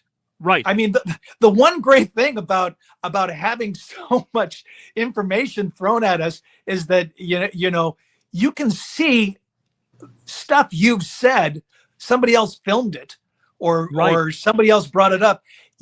You can learn from that. Now, whether our leaders can learn from themselves being truly rude and disrespectful and it's like, can you learn from that? Such a great question. I love that we're talking about this, and I do want to ask this question to Mike and to Robert if they could jump in. Mm-hmm. We talked about evil, and I was listening again, Mark David Chapman, and thinking of his act, and we're thinking about I'll mention the syllables here because on YouTube we can't mention the name AH. We know what monstrosities, and we know about World War II, and we know what took place when this dictator, of course, wanted to rule the world. Thankfully, put the old shaft in Stalin's back, and we know what happened there. Turning on Stalin might have saved the world unintentionally. But my question for Mike and for Robert is, do we give evil a voice if it can speak a truth that influences others? Do we give them the old microphone? Here's the mic, evil. Here's the mic, evil. Do we give evil a voice if it can influence others? Well, I think in Hitler's case, I mean, he was a brilliant orator in a time where his country was in chaos and in a bad way and willing to listen to anything. I think if there's somebody who come, pure evil. I was watching the documentary about Vietnam last night, and one of the guys said, they said Burns, Mike, the Ken Burns. Yes, yeah, and he said, war turns men, turns boys into men. Right. And his line was, no, it's just finishing school, meaning that we have that capability in us. There's that really dark thing that I think that's there, that you get in that situation and all of a sudden things change. So is there the capability for evil in people? Yes. But that being said, I think where you aim is where your direction is. So if I'm aiming up, if I'm aiming to Christ, that's where my aim is. And, good things are probably going to happen as a result of that. But, as far as, look, and the and two Mike, guys. I like that you brought that up because I think most people fail in life not because they aim too high and miss. They aim too low and hit. Yeah, and it just you don't have to even hit. You just have to pursue that direction. But I'm talking about arm. I don't think I ever. Stalin didn't say two words. He just killed everybody. And I think Mao in China is the same. When you talk about the people, the lives that they snuffed out in the hundreds of millions, those guys, I don't even know if they said a word. I don't know if there's any even recordings of Mao. No, but does that also make us just as, and I know I'm sticking to the word evil, I get it, we're kind of fleshing this word out and how it can be defined based on perception, but does it make us just as evil? I mean, look, 80 years ago, right, it's the right time to talk about it. 80 years ago, we talk and celebrate the end of World War II, and there's no doubt about that, but we knew of the monstrosities that were taking place. We knew of everything that was happening in Europe, and yet we refused, of course, to enter the war until it was absolutely necessary. Is standing back and not doing something about evil, even if it's not directly affecting you, just as evil? Well, no action is action. Right. Especially if if what was going on in the concentration camps, and if you're aware of what's going on and you don't take action, that's a decision. Going back to the microphone thing, it's interesting. Hitler was the first one to have an amplified voice, actual microphone. That's right. To use, which added to his furor. But yeah, I mean, to not take action, I think, in the face of what you believe is wrong is a decision as well. Totally concur, my friend. Mr. Shafer, your thoughts? Well, true evil obviously exists, and it exists in the form of demons and Satan. I mean, clearly, if people allow a demonic possession, then the demon is using your body to do its nefarious deeds. You're an instrument of the dark netherworld, and that's what we are sent here to fight against. It was Edmund Burke who said the absence of action, right? I can't remember the exact quote, but yes, we are here to fight against that. And so indeed, that's our ultimate purpose, is not to have a great time, and it's to find the light. I'm sorry. I mean, watch one night of the ID channel and you'll see true evil perpetrated by human beings upon their supposed loved ones. I don't know. I fall asleep sometimes watching that, and then I, wake up and bad things are happening, and I'm like, okay, I got to shut it off. They're getting into my dreams. But yes, we are here to fight absolutely against evil, and every time we see it, we should call it out. And it takes a lot of guts to do that. Well, if it makes you feel better, I have been speaking out, even though they're fooling us now. I think it's fool's gold. I have been speaking out and warning every single fan in New York about the Knicks. It's not the real deal, guys. Don't get suckered in by them. That's all I'm saying, Mike. Don't get suckered in by the Knicks. Please don't. I can tell you from personal experience, Richard's lived in New York. Mike's, of course, called games, and I know New York well. He lived in the New Jersey area. Robert Shafer, I mean, God almighty. But hey, that's a long-suffering Knicks fan like myself. Just the other day was jumping for joy, and then I stopped, and my mom said, "Why?" I was visiting her. I said, "This is the Knicks after all, Mom. I mean, let's take it easy for a second, okay?" But it was at least that moment. I had that moment. But guys and gals and pals, I want to give Robert more than just a moment. It's the same question for Mr. Shafer, and then we'll move on to topic 2, and we're out of here. Mr. Shafer, I'll set up the question for you as well, my good friend. In this scenario, you've been tasked to travel back in time. You'll be visiting the 1960s, 70s, and 80s. You'll select 3 specific dates, one for each decade. You will meet with one historical figure per decade that had a strong societal influence during that particular decade. You will ask them for some sage advice in the form of a question. What singular question will you ask the historical figure that you choose to meet in the 60s? How about the 70s and also the 80s? And then which historical figure do you select from the 60s, 70s, and 80s? My friend, the floor is yours. Okay, in the 60s, I have to go to 1969, June 1969. There's a gentleman named Neil Armstrong, and he's getting ready to board a flight to the moon, and he's going to be the first man on the moon.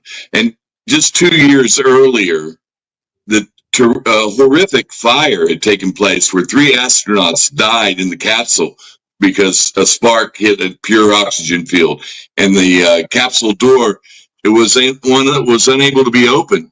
I remember it as a child. It was so horrifying that because they were dying live on television. So I would ask Mr. Armstrong, how did you summon the courage to get in that capsule? Duty? Was it faith? Was it desire? I mean, there is something to be said for being the first man on the moon. So there is a bit of ego involved in that. If you watch the movie The Right Stuff, one of my favorite movies about the Apollo program, terrific movie, director Philip C. Kaufman.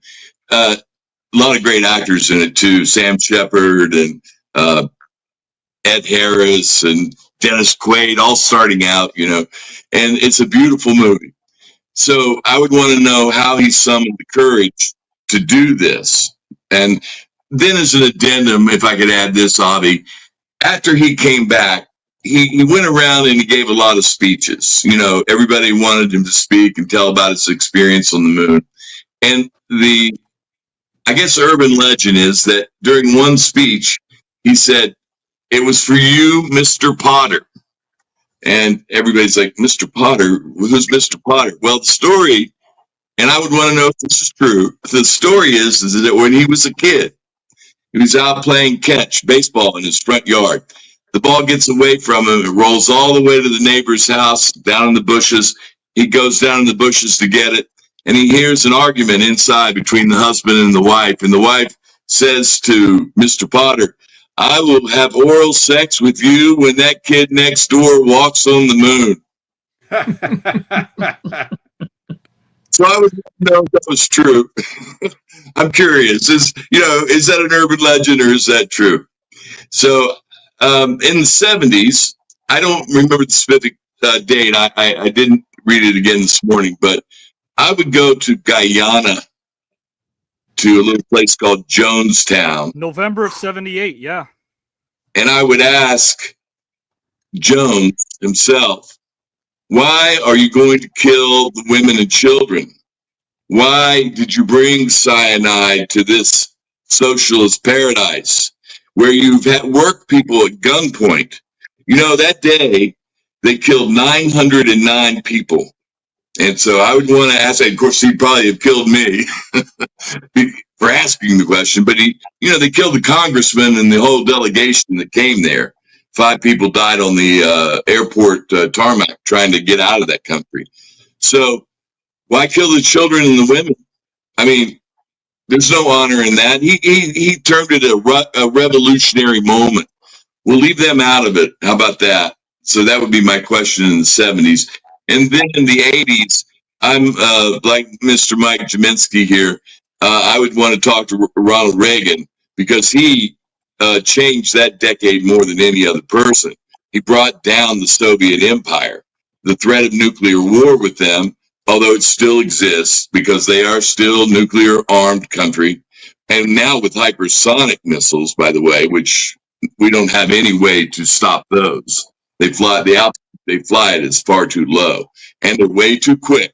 So I would ask Mr. Reagan, he was beloved as an actor. He was beloved as the president of the Screen Actors Guild, beloved.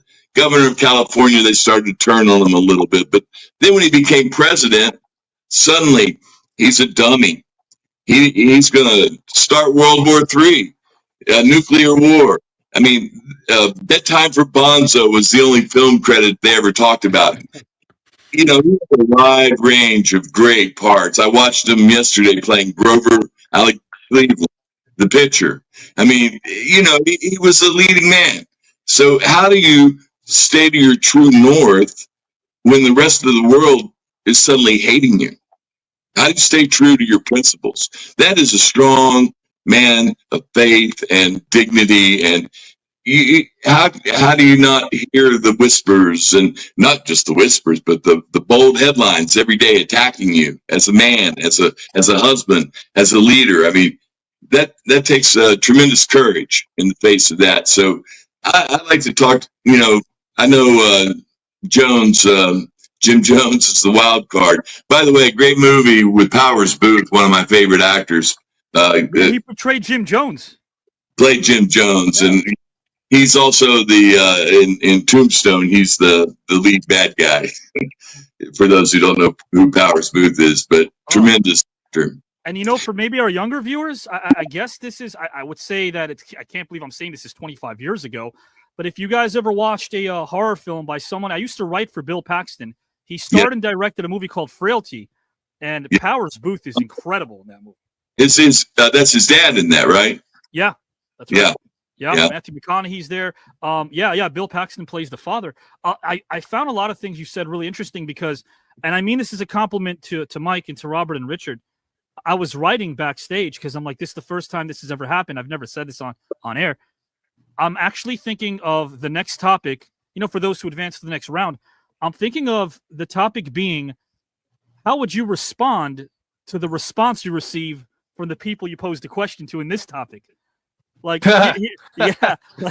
here's like my version of how they respond, how to react to. You guys are awesome. Like, it's so great that you're speaking about, I think, heroes that aren't forgotten per se, but definitely being able to shine a light on them in a different angle, I think is great. I think you did that with Jones. I would say this, and don't get me wrong, like when it comes to Jim Jones, personally speaking, we're talking about self-control, and I love that. I would love to tell the guy to go stack marbles on the freeway because of what he did. There's no doubt about that. But then my question to you, Robert, is do you feel as if we're one step away from that happening again? And I know the easy way to go is, can that happen because of our political figures? I know that's the easy question, but have we? Yeah, please. It's happening right now in Syria. We just don't pay any attention to it. There's mass killings going on over there all the time. I mean, out of sight, out of mind, I guess. Earlier we were talking about slavery. There's more slavery now than there was in the 1700s. More slavery. There's open slave market. Slaves are being sold in Libya, in Tripoli. Yeah, you can go buy yourself a slave. I mean, we have plenty of very true servants working in this country right now. I mean, are they slaves or not? I don't know. In many ways, they are. I mean, maybe up here too, though, right? Maybe up here we are. So, I mean, there's a lot of people here that I think are bowing down and treating. And this is the great thing about this conversation is it could be from any party. Take the red and the blue out of this, but it seems as if people are worshiping their political figures the way they root for their sports team. Do you feel, Robert, like when this country doesn't have a political enemy, it seems to turn on each other? Do you agree with that? Oh yeah, absolutely. I mean, there's more infighting. We're like an old married couple with a lot of grudges. Yeah, that's a good way of putting it, actually. Richard and Mike, would you guys concur? Would you agree to that? Well, for me, and it's interesting about with Jonestown and the what popped into my mind were false prophets and what makes people follow false. Why would you drink the Kool-Aid? What gets you to that? What is in your life that's leading you there? Why do you follow an Adolf Hitler? How does a whole country get swept up in that? If we're all supposed to have the moral compass, how does that happen? How does the false prophet make that happen? That's a great question. Well, I think your moral compass goes away when you don't feel you have control of anything. You don't have control of where your next meal is coming from, or you don't have control of how to find a job, or even how to compute how to find a job. And that makes, all of a sudden your inner lizard brain is going into fight mode, is going into protection mode. Yeah. And these people are finding somebody that's resonating, we hate these people. We hate these people. Okay. Yeah. Okay. We're going to hate these people. I'm with you, as opposed to, hey, I love these people. I can't get behind that. I don't understand what love is. Because Richard, that's a great point. That with with Hitler or with anybody, we've got to find an entity to blame for. Our country is messed up because of those people. And I swear I was going to take that approach that Mike brought, the finger pointing, the lack of accountability, because it kind of makes us feel better about ourselves. If we could, if we rob ourselves of taking the responsibility, we should, and we could just go, oh wait, this makes sense. It's that guy, or it's those guys, or it's. I agree with that. I feel like we get the wrong view about the right side of humanity these days, because look at the angle that we're looking at and we're to put on the news in terms of the mass media and how they report and how journalistic integrity is part of a bygone era. It doesn't exist anymore.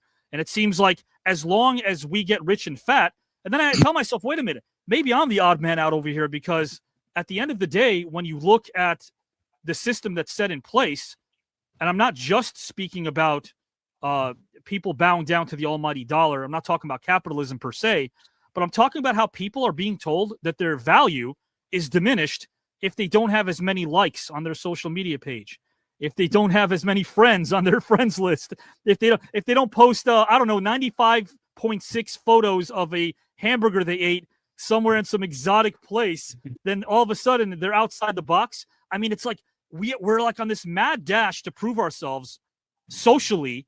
And I think, without sounding too, I guess, conspiracy theorist about this, I think that's what they want. I think they want us to know everything they want us to know. Like when there were drones in Jersey, my response was to my friend who says there's drones in Jersey. I'm like, you got to settle down, because if the government didn't want you to know that there were drones in Jersey, you wouldn't have known it. The fact that we could see doesn't make us special.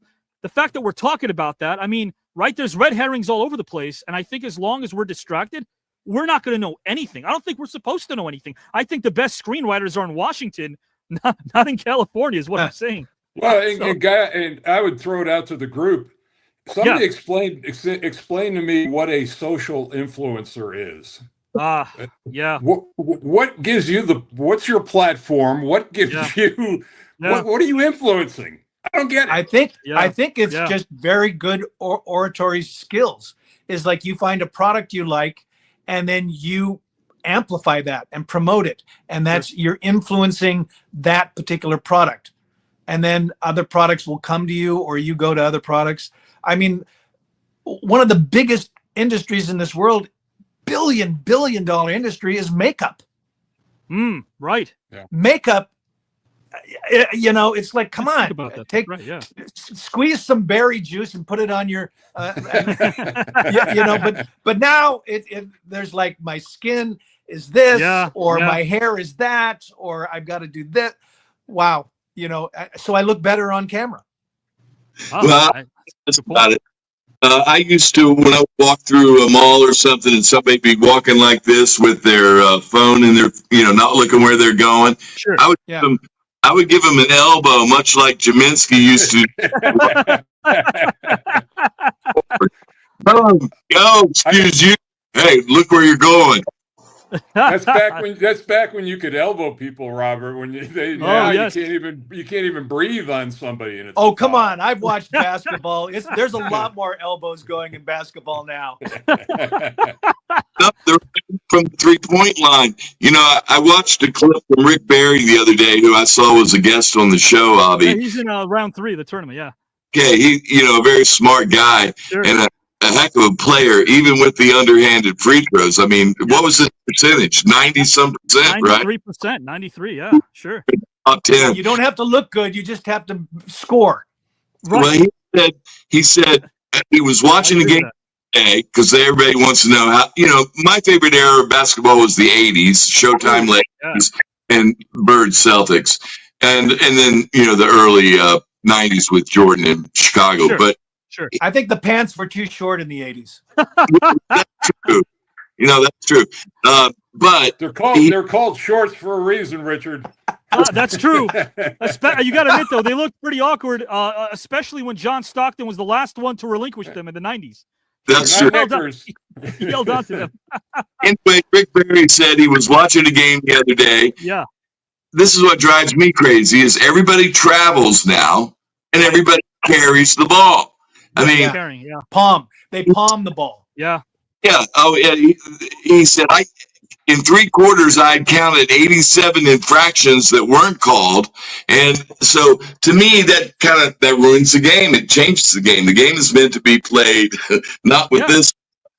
I debated with somebody the other day when they were talking about how during the Russell and Chamberlain era, things were easier. And I'm like, I think you chose the wrong word, not to be judgmental, but I said, well, wait a minute, hold on. If Russell and Chamberlain were part of a league that only had 8 teams, which was this person's case about making sure that he wanted me to know why they weren't to be revered as much as they should. I said, if they were only 8 teams back then in the league, and Chamberlain played for a few teams, of course, Philly being one of them, and Russell plays 13 seasons for Boston, it means that they played each other 25 times during the regular season and double headers on weekends. And of course, without the advancement of sports science, so they're more injury prone. And we all know that back then, these players had second jobs. This wasn't their primary. I mean, unless you were Will Chamberlain or Bill Russell. Russell infamously said to Red Auerbach, if Chamberlain gets paid $250,000, I want $250,000 and 1 cent. That's what I want for my salary. He did say that to Red. And Avi, and ironically, we're talking about Rick Barry. Both of those iconic centers were horrible free throw shooters. Yes. Both career like 50%. And the thing is, Rick Barry's style is it's an excellent way to shoot. And the reason guys don't do it is because they look silly. Yes, it's a very effective way for a poor free throw shooter to become a lot better, but they don't want to do it because they don't look good. I want people to listen to like Michael's at 93%. I'm sorry, Richard. Go ahead. I'm sorry. In golf, they told them they couldn't do that. Right. Because there were golfers that were putting like croquet, and they said you can't do that. They just took that out of the equation, and that was very easy putting. Sure. And Richard brought it up too, Mike. Richard said, man, there's only one right way to score, as Richard put it, and I would agree with him. And guys, to our viewers out there, again, he's not going to bring it up, but you should listen to Mike Gminski. This man he was one of the best free throw percentage shooting centers of all time, along with Mr. Jack Sikma. These two guys just didn't miss free throws. We're talking upper 80s, lower 90s. I would agree with you. And I loved your answer when I first spoke to you about that. You're like, break down the word free throw. If I'm getting something for free, I'm going to make this thing count. I mean, it's not a time to rest, and and I was, for just about every team I played on, I shot technical fouls too. I mean, when technical was called, I went running to the free throw line. Oh my gosh, that's a free point. No doubt about that. Yeah. Guys and gals and pals, we're going to transition to topic number 2. But as you guys know, and of course, this is something we want to thank our sponsor for. I'm going to talk about them in a moment. But guys and gals and pals, I know that it's summertime. I know that right now the last thing you're thinking of is soup. But after this next quick 60-second video, we're going to talk a little soup, I promise you. But what we're going to do first, before we play this video to those that we've lost who are a part of this, is to remind you that you have to be open, honest, and loving to those who are still here. And what better way to do that next week, guys and gals, because listen, Mother's Day is upon us. It is actually, well, not last I checked, it's Mother's Day weekend now. It's Mother's Day weekend. The best thing you can do tomorrow, guys and gals, is to go to cameo.com. I'm going to talk to Mike and Richard about this, but first to Robert. Robert, there's a special Mother's Day Cameo. Could you please talk about that? Well, it's a $50 Cameo, so come and get it. All the Office fans out there who would like me to say something sweet to their mom for them, I'm happy to do it. I think that's pretty cool. Tomorrow, guys, Mother's Day is upon us. Of course, Robert is offering himself. Why not give a good message from Mr. Robert Shafer to mom and surprise her? Richard, you're on Cameo as well, my friend. I am there also. So it's a weird kind of thing, but people really appreciate it. It's a little bit of a personal touch for their birthday, or for Mother's Day, or for graduation. Yeah, it's so neat. I think it's cool to have people just light up when they see somebody that they respect in whichever way, saying something positive to them. I think that's great. And Mr. Mike Gminski, I do want to talk about SanaRecovery.com. I'm going to put this up here on screen as well. SANA-recovery.com. Mr. Gminski, can you tell us more? Yeah, it's a group here that I'm working with in Charlotte, North Carolina, and we just opened up our 3rd sober living facility. We've got 12 beds coming online, and we take it's men of all ages, take them right out of treatment and have them transitioning back into the real world, but really have some strict parameters and follow up with treatment and therapy as well. So that's been a great calling for me, and I've done a lot of speaking in the recovery community in Charlotte. So yeah, Sana Recovery. I am on Cameo, as a matter of fact, as well, just to plug that. And my mom actually lives with me. She's still alive. She's 88 years old. She was born in Denmark in 1936. Oh, wow. Grew up during the Second World War in occupied Denmark. Wow. So she remembers that, but she's seen a lot in her 88 years, but she's still doing well. Mike, and I won't probe, but did she ever talk about those experiences? Oh yeah. She they lived in Copenhagen, and then the bombing got too bad, and they moved about an hour outside of Copenhagen because there were some strategic things that were there. But she said the occupation was basically peaceful. I mean, they never put up any kind of resistance. In Germany, but she remembers the troops walking in the inner town, and it was real life stuff. To think that it was only 80 years ago. Wow. And she learned they would listen to the BBC to get news of the war, and that's how she learned English. Oh wow, through the broadcasts, the radio. Yeah. Oh, that's incredible. Guys and gals and pals, again, thank Mr. Mike Gminski, Richard Karn, and Robert Shafer, because they're available on Cameo. And if they have something nice to say to you, it's because you guys are requesting. So please do that. I think it's pretty cool. And of course, guys and gals, I request your attention now. 60-second video. This is going to be a video I play until the end of round number 2. and maybe beyond. This is a video for those that were a part of the new network that are in a much better place, guys and gals and pals. Trio of options for Gallagher, more underrated than why. Sauerkraut, Henry Kissinger's deep soothing voice, or dogs wearing sweaters. I like dogs wearing sweaters. Did you have fun? Yeah, I haven't done an interview in 20 years.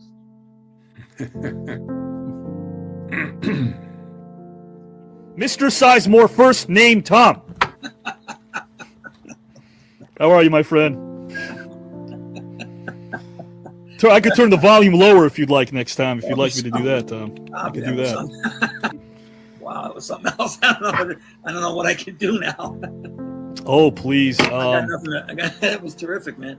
Thank you, my friend. I appreciate that. And you know what? As charming as a guy that you are, man, and as honest as a guy as you are, and as down-to-earth as a guy as you are, you played a character that isn't so down-to-earth named Scrooge in college. You played Scrooge.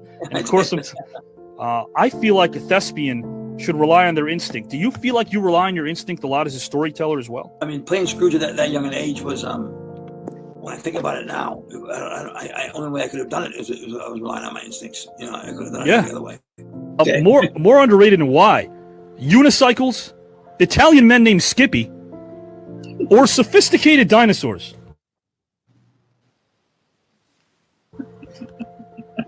What? More sophisticated dinosaurs? Yeah, I want to say the sentence. Italian man named Skippy. I just want to say. Yes. Yeah. Italian man named Skippy. I want to say the sentence. Italian man named Skippy. Yeah, something you'll ever hear. Yeah. Did you have fun? Did you have a nice time? I had a great time. It was ball. Yeah, man. I want to do it again. This is great. I just think it's going to be, a lot of fun for people. I don't think people like this on the air. I don't think really. No, there isn't. I just think it's going to be I'm very interested in how people respond to it. Because I know it's going to be interesting, and it's going to get people tune in and stay tuned in. And I really hope they do. And I'm all yours, bro. Let's go out and make this work. All right. I'll talk to you soon. Okay. Bye. I teach a workshop, and one of my students finally said about my class about iambic pentameter. He finally said, I got it. And he was excited. And it was both his elation and those three words that make it worthwhile, right? Amen. You got it. But I think I've got to have equally passionate people involved in the production of it. That passion will override any reservations anybody has as to the show's potential for entertainment or education. Did you feel as if transitioning to the stage and performing live theater was a natural fit for you? Yes, I did. I always felt very comfortable on stage, more so on stage than I did in film or television. So I'm looking forward to you, Avi, giving me your thoughts and your input, because as I told you, that piece that you sent me is, I love good writing, and I think Thank you, sir.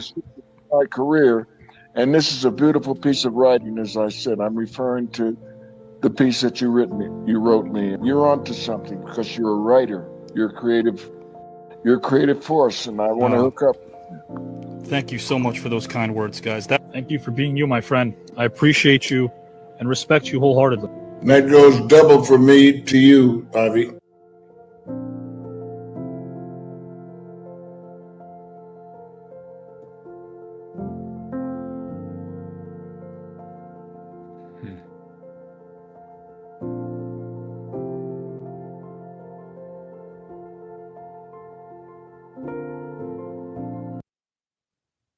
Definitely not forgotten, and dare I say, not gone. I don't think they're quite gone. I'd like to think that our loved ones are hanging out in a better place right now, and maybe yucking it up. Maybe my dad is meeting some of Mike and Richard and Robert's relatives and trying to rag on my little attempt at a goatee here. I don't know. That's how my dad was. Guys and gals and pals watching, I want to ask you guys a quick question before we transition to topic number 2, which is our final one. Of the gentlemen that we've lost here on TKN, Gallagher, Tom Sizemore, John Amos, my father, if you could have a conversation with one of them about life's journey, of course it might be all, but if you had the opportunity, maybe just 20 minutes to pick one of them to talk about life's journey, who would it be and why of the gentlemen that we saw? And please feel free to jump in at any time. I would talk to Tom. I did 2 movies with him, and unfortunately, he was using crystal meth at the time. I remember the director had called me up and asked me about my experience with him on the first film I'd done with him, a story about Elvis, told from Elvis's stepbrother. Actually, it's called "Protecting the King," and he was misbehaving on that set. And I told the new director, well, they didn't care for his behavior. He said, "Well, I'm only going to have him for a couple of days. What could go wrong?" Well, I'll tell you what could go wrong: a motel parking lot in Bakersfield and a hooker in crystal meth. That's what went wrong. So, that's why he squandered it. I mean, he was working with the greatest directors, the greatest producers in town, and then suddenly there wasn't one insurance company that would bond any film that he went on. So, Tom, why squander? You've been given this. I mean, he was an incredible actor, but when I learned that people have been using it taints it for me, because I always look at the performance and I go, was that aided, chemically aided? So I would want to ask him, why was that demon bigger than the success and the what everybody else would trade with you to be off making movies with Steven Spielberg? Come on, Tom. Don't let it. Yeah. He was someone I would talk to weekly, once a week on the phone. And I wouldn't bring it up because we actually talked about Detroit basketball. He was a Detroit fan. He's from Michigan, of course. So we talk about the Pistons, how he felt the Pistons were robbed twice in '88, and of course robbed again in '87. But we talked about things that didn't really have to do with storytelling. But he did bring this up once on his own.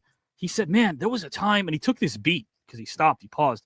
He said, "There was this time where I was working with the best, and I was being told I'm so great and my star is rising." And he says, "I didn't want to hear that." He says, "Because I gave in to imposter syndrome."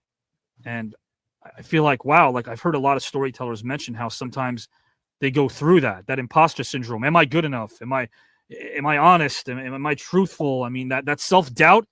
And he said it just ate away at him. The self-doubt ate away at him is what I remember him saying. He was very vulnerable, very honest.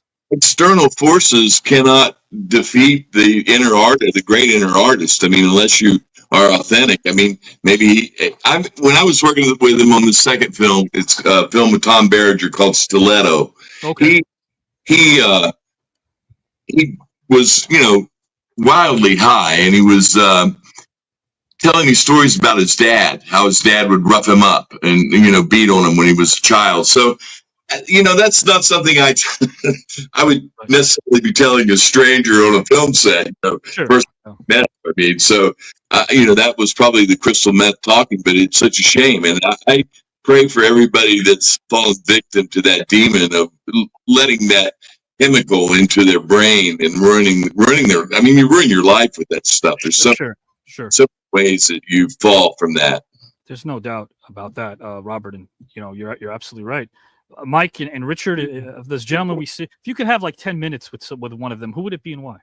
Well, I didn't realize that about Tom, but I just his character in Saving Private Ryan was fabulous, sure. And but knowing that now, and Robert, I can tell you, having been on both sides of it now, that you look at that and I look back on myself like, how can you do that? Your life was perfect. But what happens is your ego thinks you can handle it. And then before you know it, it's handling you, and it's your higher power. And you don't even, every person who is in recovery can tell you the exact date that they started their recovery. Nobody can tell you when they became an addict or an alcoholic. It just, when you're there, it's already done. And there's no rational thought behind it. It's your higher power. It's your demon. It takes over. And it takes a lot of love and a lot of caring to bring you out of that, and a lot of resolve on your part. But alcohol, one thing, crystal meth, and it's all addiction is addiction. Right. But it can happen even if somebody's life looks perfect from your perspective. that has very little to do with what's going on in their head. No, I'm not judging him, Mike. No, I'm just saying, there's no, and that's, I look back at my life and like, how could you do that to yourself? And it's the same thing. And then, you find out through therapy and everything what happens. But, I know you're not, no judging at all. It's tragic. No, I would want to help him. I would want to let's stop. But I liked the bottle for a while. I mean, there's it's an easy thing to slip into. Drinks becomes 3 and 3 becomes 5, and they're big ones, like little ones.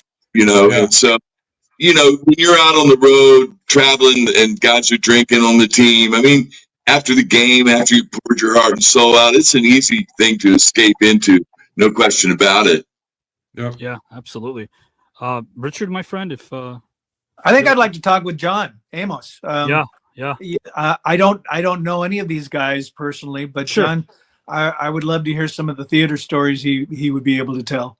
Yeah, I wrote for John for 2 years, and we met in New York for the first time in a restaurant with his son Casey, and he opened up, and he was one of those people that no matter what came out of his mouth, it was sage, and it wasn't meant to be. He wasn't trying to be Yoda, right? He wasn't trying to be all-knowing, but he was so wise, and the way he articulated himself, the way he carried himself, he was class personified. Absolutely. Well, I think that's one of the benefits of performing artists or athletes. Sure. Is that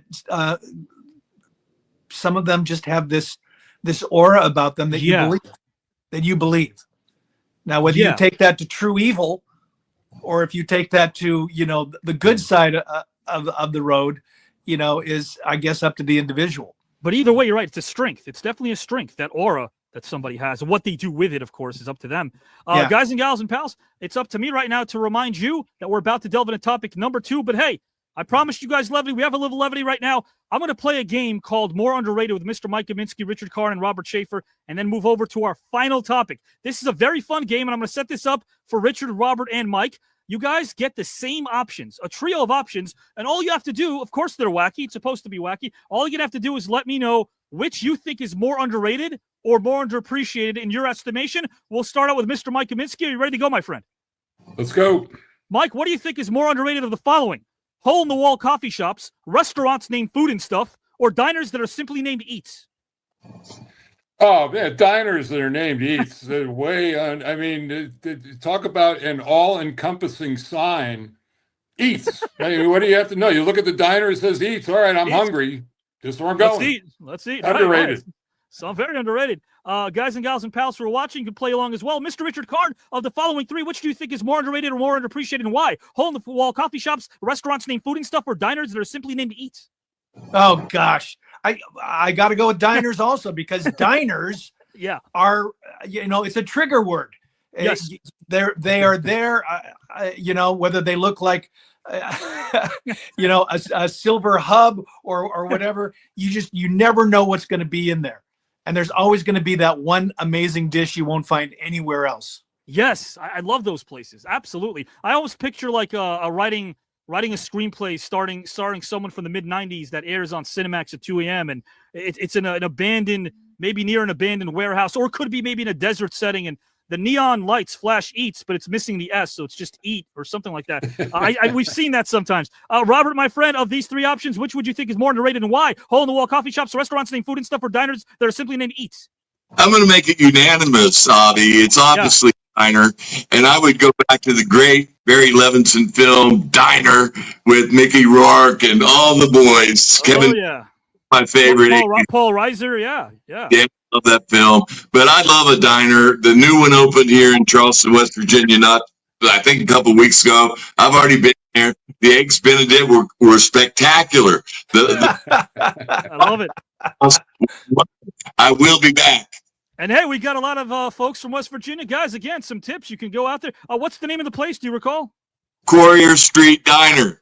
Why not? Let's help them out. Guys, go out there if you can. A couple of more of these, then we move on to topic number 2. Just a couple little moment of levity here. Let's kind of rotate it out right now. Richard Karn, I'll have you go first on this one. Which do you think is more underrated and more underappreciated, and why, my friend? Cottage cheese, Italian man named Skippy, or VHS tapes?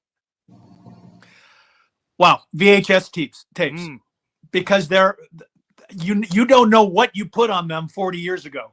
You know, there might be somebody's wedding, there might be somebody's, and it's not like my grandfather's tapes of film where you had like a summer interimposed over on top of Christmas. Right. VHS tapes.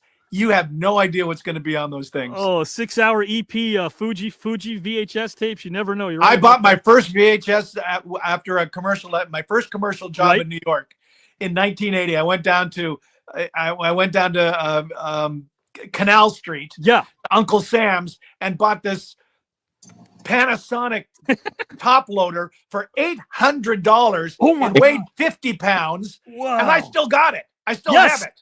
That's great. I love it. I love that you do. We should treasure them. They had such great art as well. There was such personality on those VHS tapes, those cover arts. I'm going to go right now to Mr. Mike Gminski, excuse me, and let me know what you think is more underrated or more underappreciated and why, my friend. We have cottage cheese, Italian man named Skippy, or VHS tapes?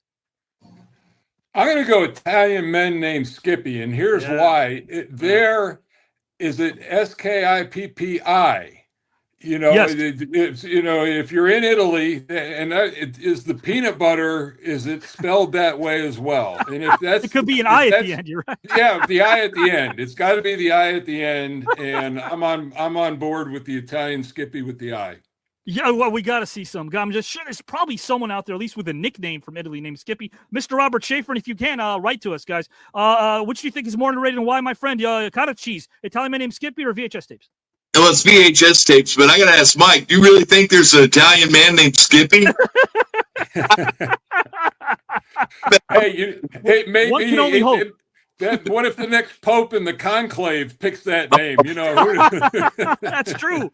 That could happen.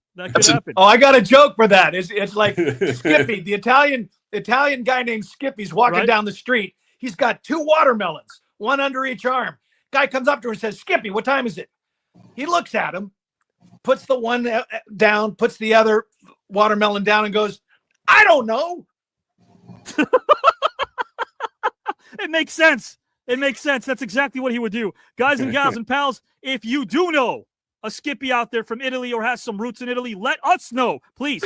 I promise you, and I don't want to speak for Mike or Robert or Richard, but I think I could surmise, I think I could make a bold prediction here that if you find some evidence of an Italian man named Skippy, Richard, Mike, and Robert will drop whatever they're doing, and they'll come on here for a couple minutes just to investigate.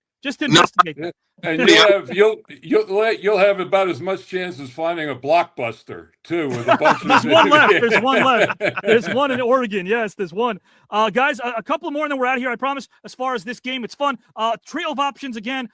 We have this is for Mike Gminski, Richard Karn, and Robert Shafer. This is another trio of options of more underrated options and why. Let's start with you, Mike, again. What do you think is more underrated and why? Unicycles, burping with melody, or 95-year-old women resorting to profanity?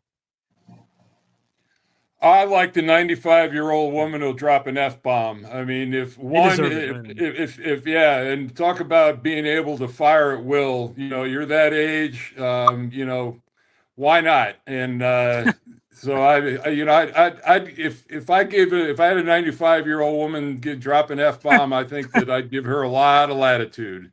Yeah, I would agree. Yes, she's definitely earned the right. Mr. Robert Shafer, same options for you, my friend. Unicycles, burping with melody, or 95-year-old women resorting to profanity? Again, 95-year-old women, but there's 2 of them here in West Virginia. They're YouTube famous. They're called Gamma and Ginger. They're sisters, and all they do is argue with each other. And from 90 years ago when they were 5. And they're famous and they're classic. I mean, there's something oddly appealing about this. Yeah. Profanity was not encouraged. No, that's true. Now they're embracing it at this age. You're right. Mr. Richard Karn, unicycles, burping with melody, or 95-year-old woman resorting to profanity? Unanimous. 95-year-old women. Yeah. When you hear that or when you see that, it's truth. Yes. They have shed the confines of proper etiquette or whatever. They are just living their life. They're living the life that they've earned for 95 years. And, you know, if you can listen to that conversation and mine some of those gold nuggets that come out of their mouths, well, hell yeah. You know what? I'm with it. I'm behind that. Robert? They have an Italian pool boy named Skippy. Poor Skippy, guys and gals. Never gets a break, even though he's the only Skippy known to mankind from Italy. He gets those F-bombs dropped by those 95-year-olds. Insane. He's got it bad enough. Leave him alone. Leave Skippy alone. Guys, it's our last one right now. Then we'll move on to topic number 2. Our last one. Right now, let's start with Mike Gminski. Which do you think is more underrated and why of the following? Psychiatrist with turquoise-colored mohawks, toilet seats made out of 24-karat gold, or high fives? Man, I would just once like to get a toilet bowl seat made out of gold and get like War and Peace and sit there and finish it. Yeah.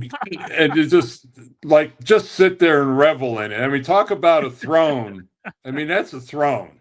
Yes. And I'm going to go with that. Yeah, and maybe, I would like and that. maybe when I'm finished the book, take the seat with me. But then I would have to give up like Taco Bell. I'd have to give up beans. I wouldn't want to do anything to like, that's a 24-karat gold toilet seat. But I'm with you. I'll tell you this much. If I went with that one, I would definitely read War and Peace in there. That's a good choice. That's a really good choice. Mr. Robert Shafer, of the following, which do you think is more underrated and why? Psychiatrist with turquoise-colored mohawks, toilet seats made out of 24-karat gold, or high fives?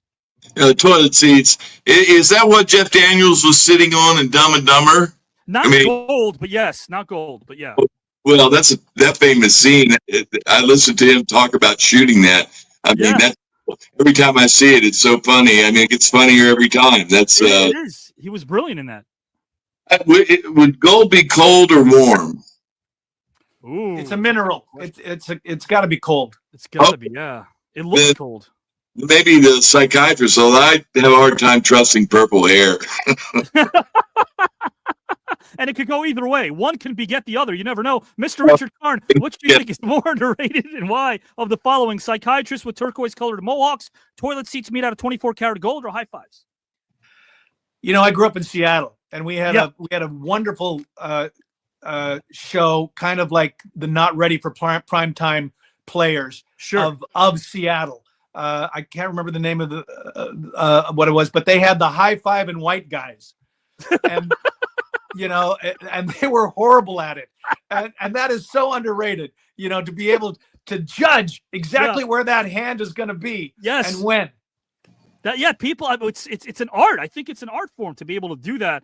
It would be impossible to do it with Mike Gminski. I need a ladder just to reach Mike somehow. Mike could have fun. Mike, you ever had fun with that?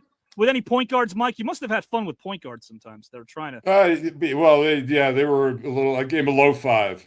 You gotta flip it around a little bit, but it's always a low five for a point guard. It's one of my favorite Seinfeld skits with Putty and Jerry. When he's selling him the car.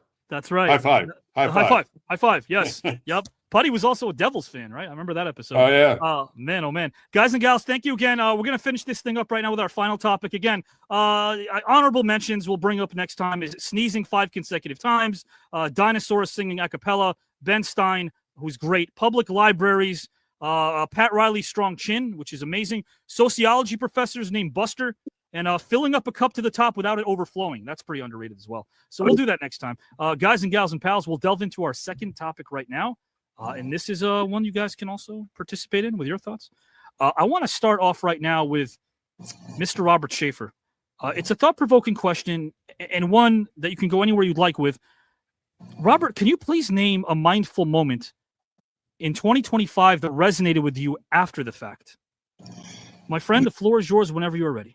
The fires in Los Angeles. Even though I'm not living there now, I lived there for 40 years. Every year there was a fire in Los Angeles.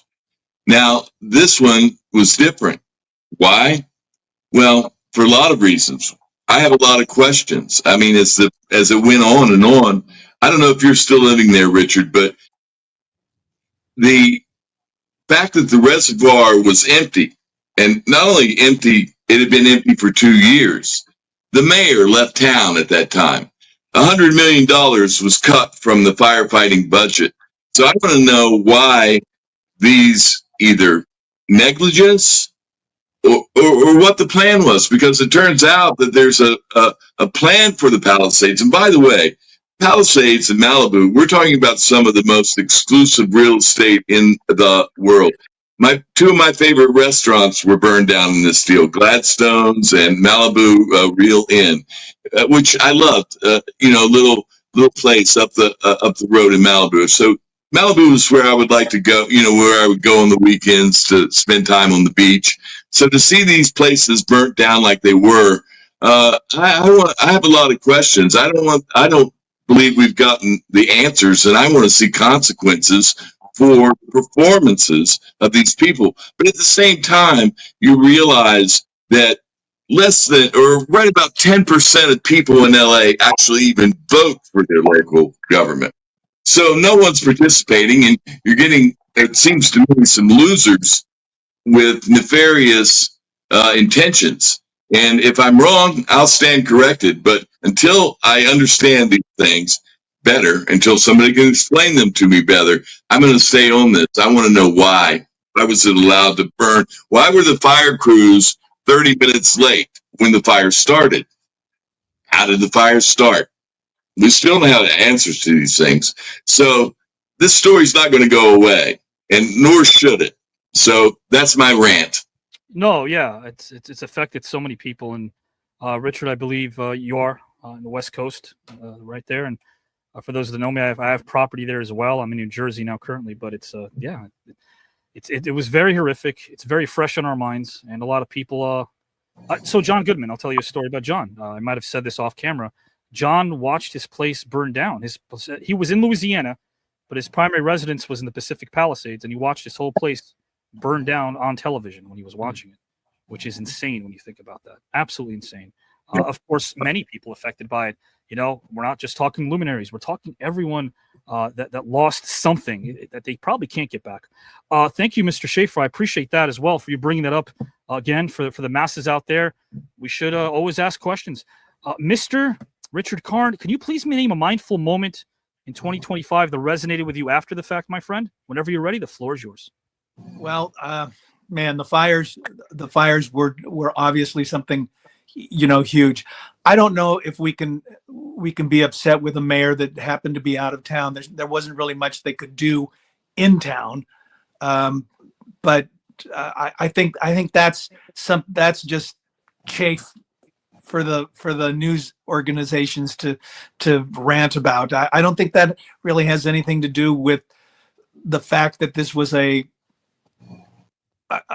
convergence of 80-mile-an-hour winds with sparks, and something that really wasn't expected or happened. I mean, obviously it wasn't expected. These were both places that hardly ever get something like that happen to them. But that was your mindful moment. Mine was way more personal. I was offered a job doing theater, doing a play, and I literally had to stop and go, I don't know if I can remember that many lines. I don't know if I'm prepared to be up there for 2 hours and have this cast count on me, to be there.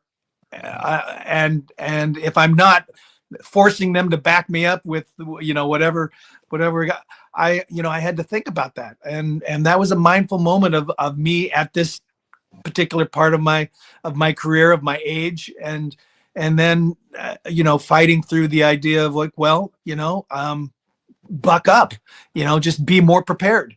But the last time I did a play, I was really, really prepared, and we're doing the play, and about 4 weeks in, I'm asked my character's name, and I blank on my name. And I'm standing there, and I'm in my head for like, probably 2 seconds, but I'm going, I can't remember my name. I can't remember my character, and then I blurt it out, but I'm looking at the other actors looking at me, and afterwards we get done, and they go, we literally thought you had a stroke. We thought we were going to come to your aid, but then you remembered your name. So that was my mindful moment. Yeah, that's incredible. Richard, I can relate to that. If you're, I guess a good lesson people learn as storytellers is, I'm thinking about jokes. We just did a moment of levity. Like if the writers, for instance, give you a joke and you have to own that joke. You come from a stage background, so all of a sudden lines are always changing, and not having. Yeah, that was different. That was a big thing about doing a half-hour sitcom. Was all of a sudden stuff changes, and it's okay. Right, and you have to accept that, and it's so insane because not having been in the creative process of a new play where that could happen, you're thinking probably at that point doing Home Improvement early on. If you don't get your joke right away, they might take it away or change it. I would fight for those jokes. I said, no, you wrote a really good joke. I just didn't do it well. Right. Give me to tomorrow. But you got to pick your battles sometimes, right? With that stuff. You do. Yeah. You do. Yeah, that's great. And that was something you have to learn along the way. I mean, when I was doing theater, we didn't change Shakespeare. We didn't change Simon or Ibsen or Moliere. We did the script. And now all of a sudden the script is malleable. It can change. It can be, oh, well, what if we do this? It could be a little funnier. And, maybe that was something you did with blocking, but you didn't do that with the actual text. No, absolutely not. Especially, and I think a lot of times the younger actors, I directed Shrew, and I was pitching King John at the Playhouse in Santa Monica, but no one wants to touch King John. That's one of Shakespeare's works that never gets touched, and there's a lot of reasons for that. But well, it's hard for audiences to get behind it. Of course, yeah, absolutely. It's like Titus Andronicus. Everybody dies. There's a lot of stuff going on, but who wants to watch that?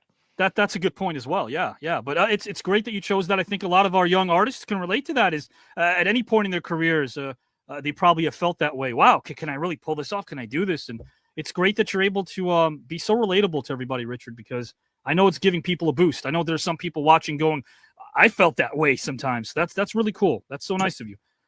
Guys, again, please thank Richard, Robert, and Mike. Mike's going to go next with this question. They're giving us time. They're giving us your heart. They're giving us your soul. We should never take that for granted, and we appreciate them for that. Mr. Gminski, to close this out, my friend, can you please name a mindful moment in 2025 that resonated with you after the fact? Whenever you're ready to go, good sir.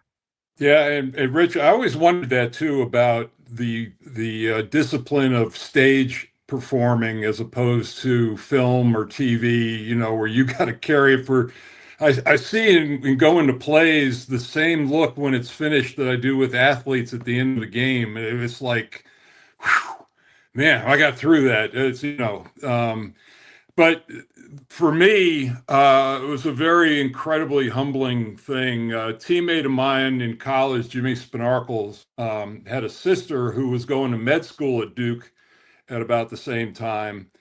And she's retired now. She was an internist, became a great friend. And she got in contact with me, and through a family member of hers in another family, and they were from Durham. And this lady was in her 60s.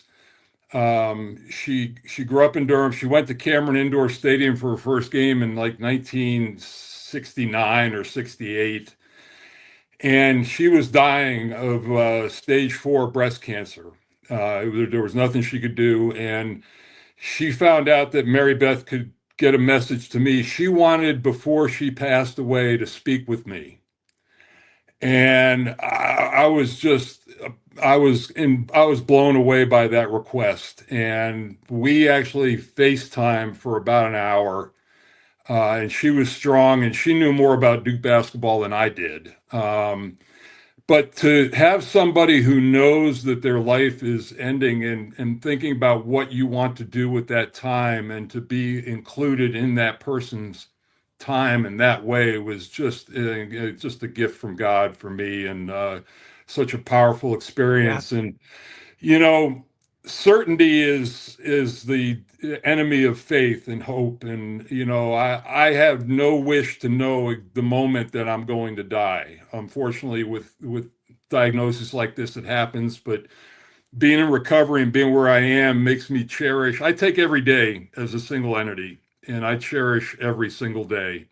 And it's been a blessing to be with you all today here. And then I'll get up tomorrow and do the same thing. Yeah, that's great. That's really cool.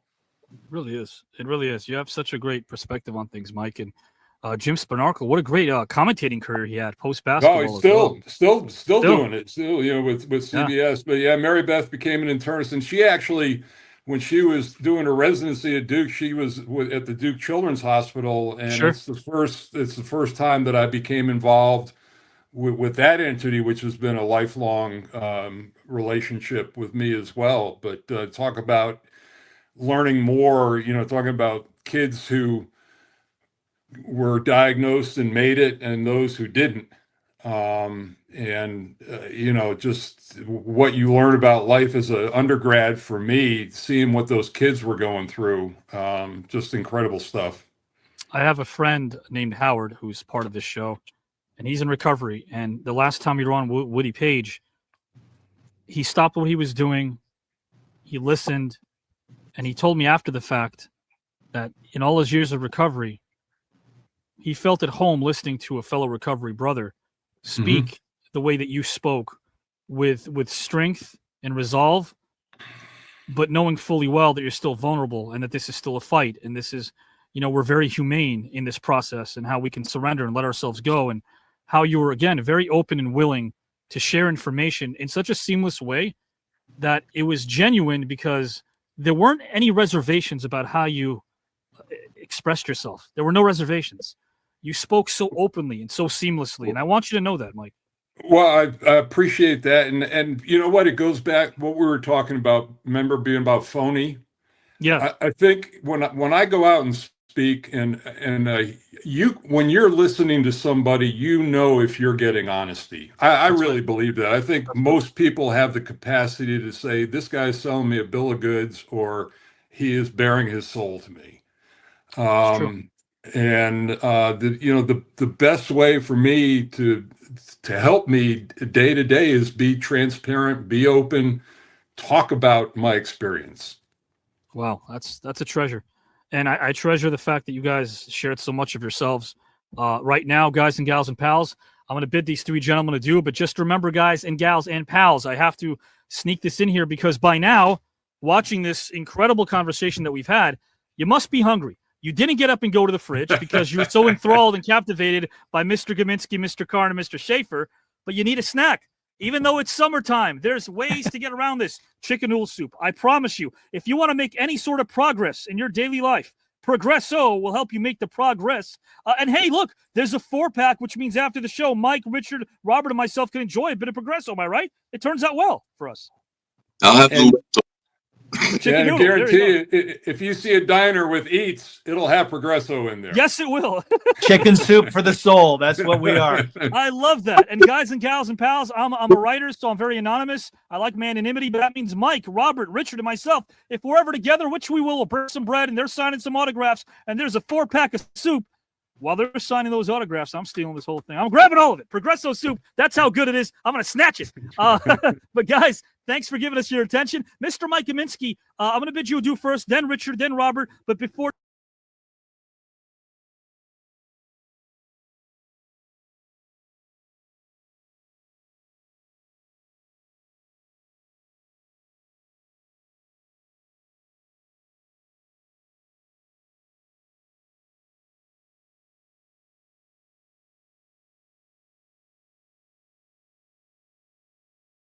when you're having fun.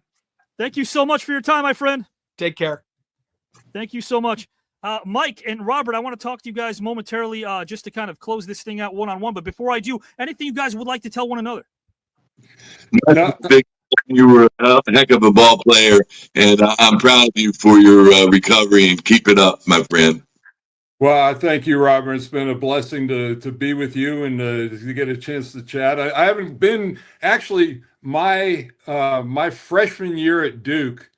We went and played. It was a 2-game road trip. We played at West Virginia and then against Duquesne in Pittsburgh, and it was during the energy crisis. And it was as cold as I have ever been on a campus anywhere at the University of West Virginia. So that's my memory of Morgantown. Well, as we say here, sometimes we do all 4 seasons in one day. So, Robert, my friend, go ahead. I'm sorry.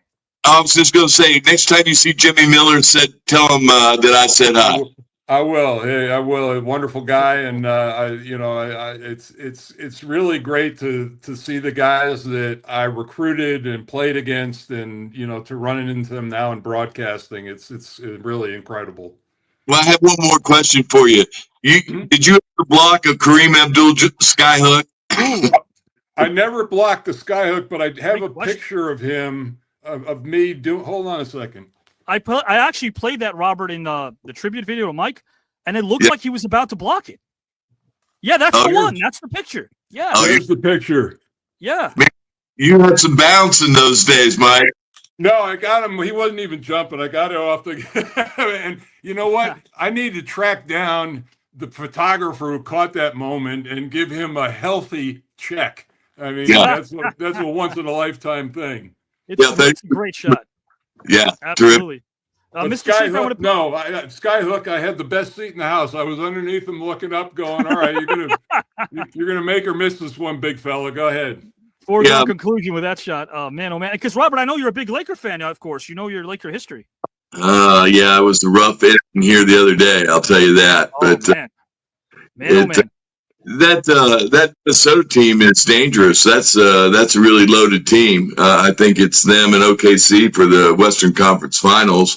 I'll pick New York Knicks. No, don't get my hopes high, please. But you're right. I think if the Lakers get some interior presence down there, if they get a force down low, I know that it's tough to be able to bank your future on a 40-year-old. But then again, when you're looking at LeBron James not playing like a 40-year-old and not showing any sort of signs of slowing down, I don't know how you approach something like this. Do you just merely look at his age? It's insane.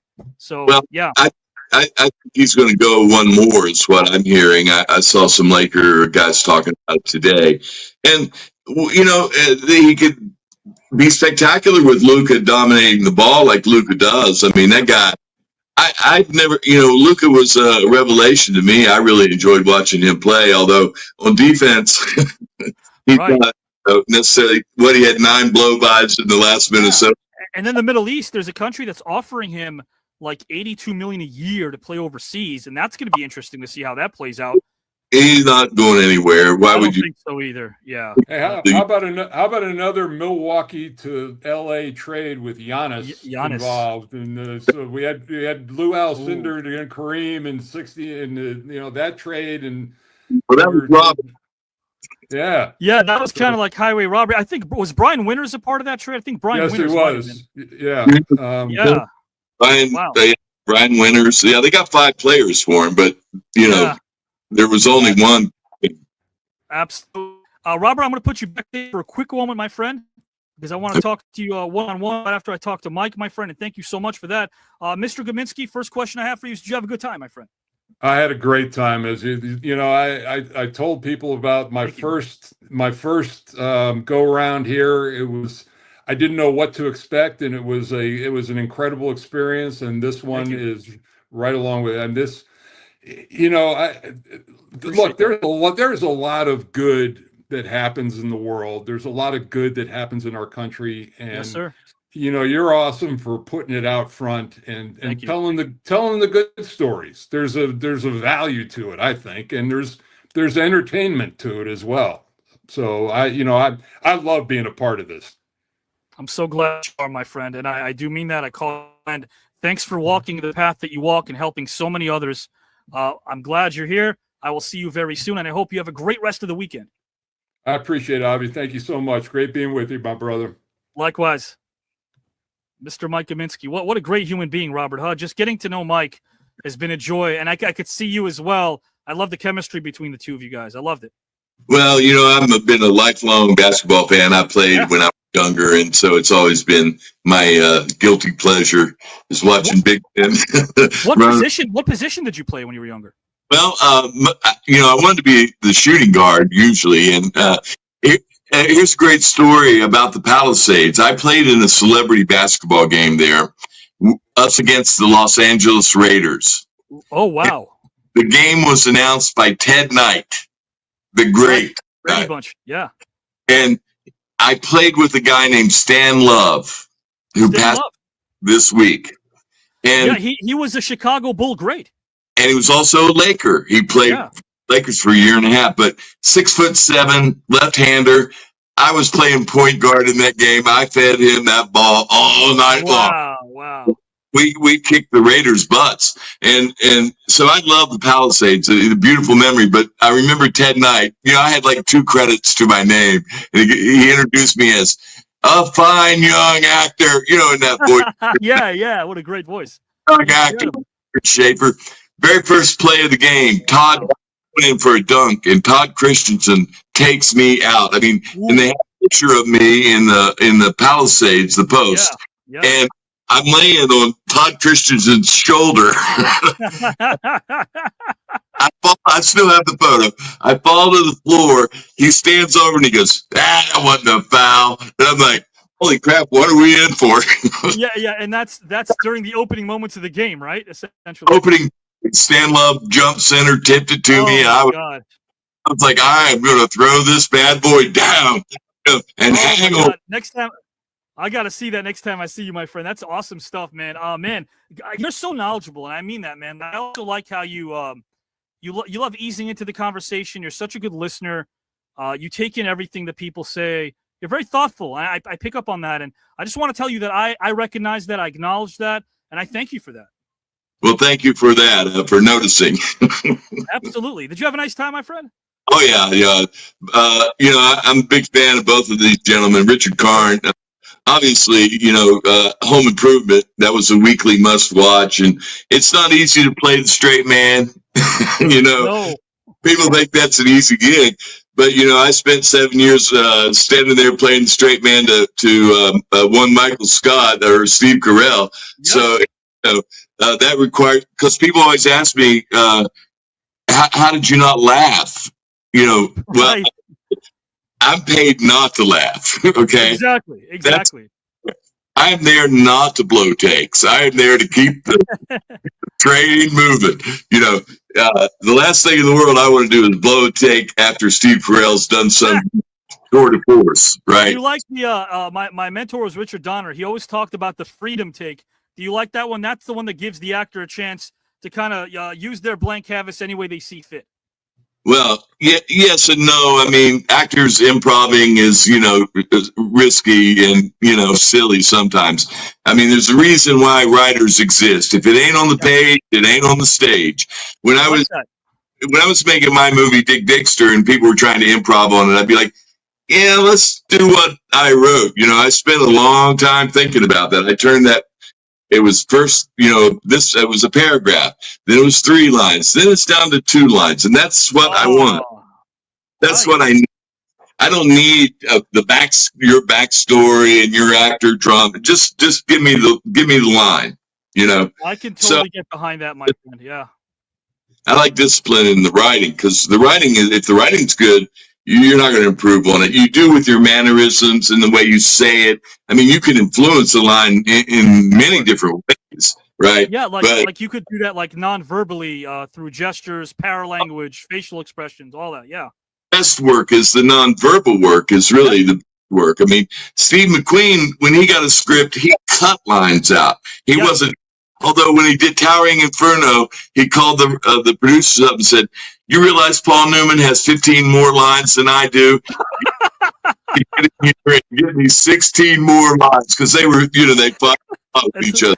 That's so hilarious. But yeah, the funnest thing to do is to just be able to discover and identify the subtext. The subtext is so meaty in a script. I love that. I agree with you, my friend. I could talk to you all day. You really are awesome, and I appreciate you just allowing everyone to get to know you and share some of your insight. I hope you have a great weekend, my friend. Thank you, Avi. Congrats on the show, on the pickup. Good luck with it, and we'll talk to you soon, I hope. Thank you, sir. All right. Bye-bye. Bye-bye. Robert Shafer, what a classy human being, guys and gals and pals. And that's across the board, right? Mike Gminski and Richard Karn and Robert Shafer. Yeah, they're class personified, and I hope you guys were able to really enjoy this conversation. It was stimulating. It was definitely in depth, and we got to hear different perspectives, and I love that. So you guys right now, I'll turn it over to you. You guys can give us your comments. You let us know some of the thoughts that you might have gathered. If you've organized those thoughts, please express them fully. And again, thank you for making TKN and the new network what it is. And thank you for giving respect in the comment section to everybody that's involved. You truly are the engine that makes this thing go. Right now, our judges, the floor is app. Bam! Wow. Oh my gosh. This is crazy. Woo! This was God. unbelievable. My brain is all over the place right now. My heart, my mind, my soul. It's all over. It's all over this room right now. Holy cow. Where do we start? Where do we end? We begin. Oh my God, what a match. What a match. What a match. I don't know where to start, guys. I really don't. Because they keep getting better and better every week. It's every week I think that, this is going to be the best match. This is my new favorite. And then we come back the following week and I know. Something like this happened. I know.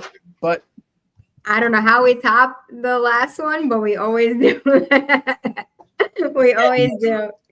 You know, you're gonna have to mention the obvious. Yeah. Somebody's gonna win and somebody's gonna go home. Right. Ooh, it is round 2. That does mean someone's eliminated.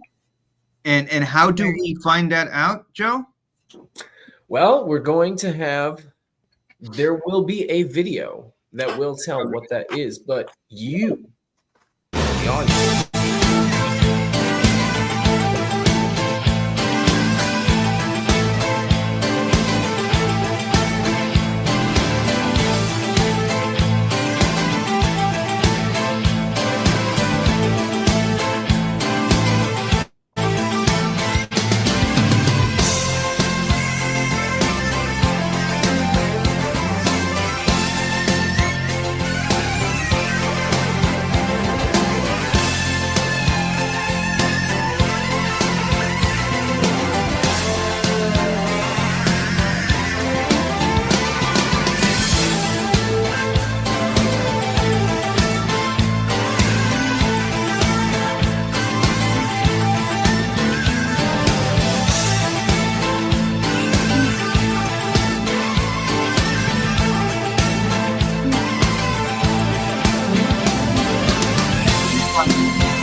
That was there.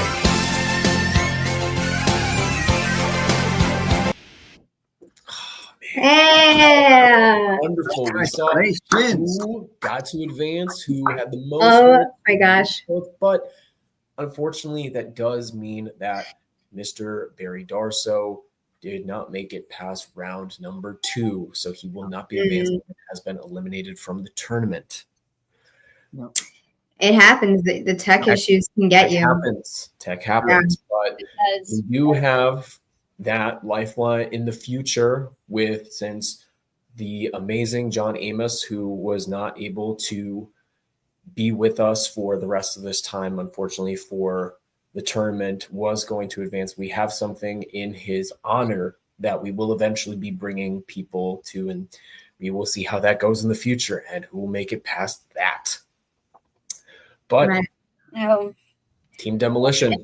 Even though it's always sad when someone is eliminated, we did say from the beginning, this was stated at the start of round number 2, that if you have tech issues and you cannot sign on before the end of the topics, both topics, you're out. Right. And we're sticking to that. Yeah, we're sticking to that. I mean, it's very competitive. It's so many 148 luminaries part of this, and people will be eliminated. So we saw that tonight, unfortunately. But one demolition left, Bill Eady, and I'm sure he's going to bring an amazing performance as well when he comes up. But of course, we still love you, Mr. Darso, and you are part of TKN's family. You're not kicked out of here. Yes, I'm looking forward to see Barry Darso again. Oh, yeah. And I'm really happy that all 3 of these competitors moved on because they fully deserve it. This was an amazing conversation. And now I have an announcement to make for the judging portion of tonight's show. We are going to be pairing off into teams to talk about what we saw in the matchups tonight, and it's going to be really interesting. And I'm going to be paired up with Joe, and Howard's going to be paired up with Giselle, and Howard and Giselle will be going first. So let's see what you guys have to say. All right. Let's do this, Howard. Let's do it. I got my notes. Do you have yours? Right here, right in front of me. Topic number 1. Let's do it. We had a lot of parts to that topic. Oh, yeah. Oh, we did.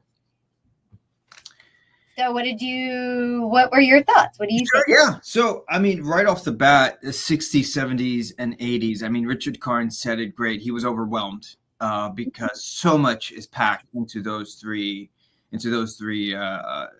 overall in all those years. Well, this isn't the first time we've had a multi-part question. They're becoming more and more frequent here as round 2 progresses. Yes. And all 3 gentlemen gave some great responses. Robert Shafer talked about,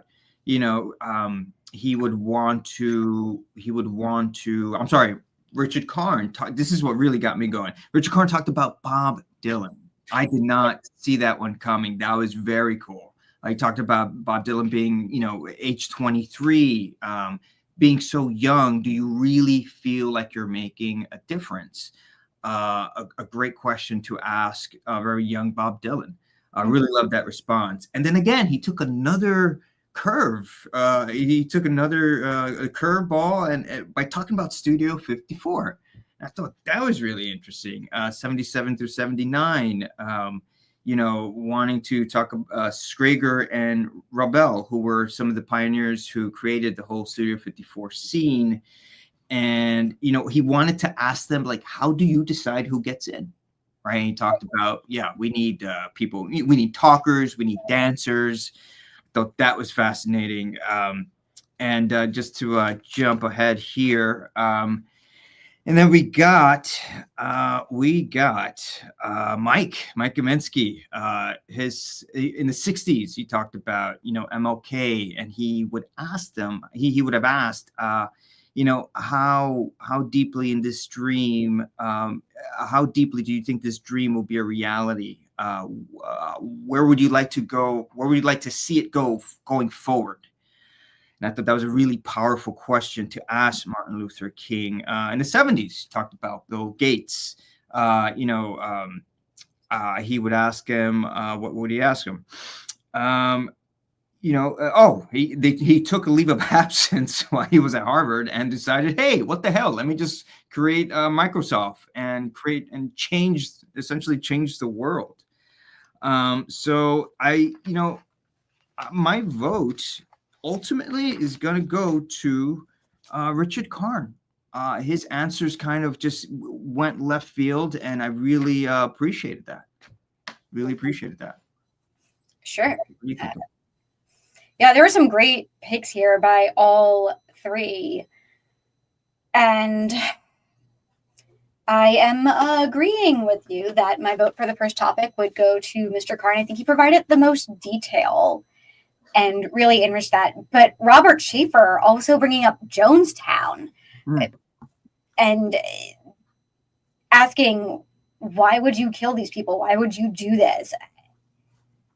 I think the questions that Mr. Shafer wanted to ask they're really great questions that make you wonder about humanity in general, about the human soul and goals and motives and what they can bring to the table. It gets to the why are you doing what you're doing? What are you going to get out of this? Even with Neil Armstrong, how do you summon the courage to get in that capsule after seeing one catch fire, after seeing your colleagues die? How do you summon that courage? What is your motivation? What is your motive? What makes you continue down this path instead of giving up? And I think that's a lot of what Mr. Shafer was speaking to in this first topic. So he was themed a bit there with Neil Armstrong and Ronald Reagan.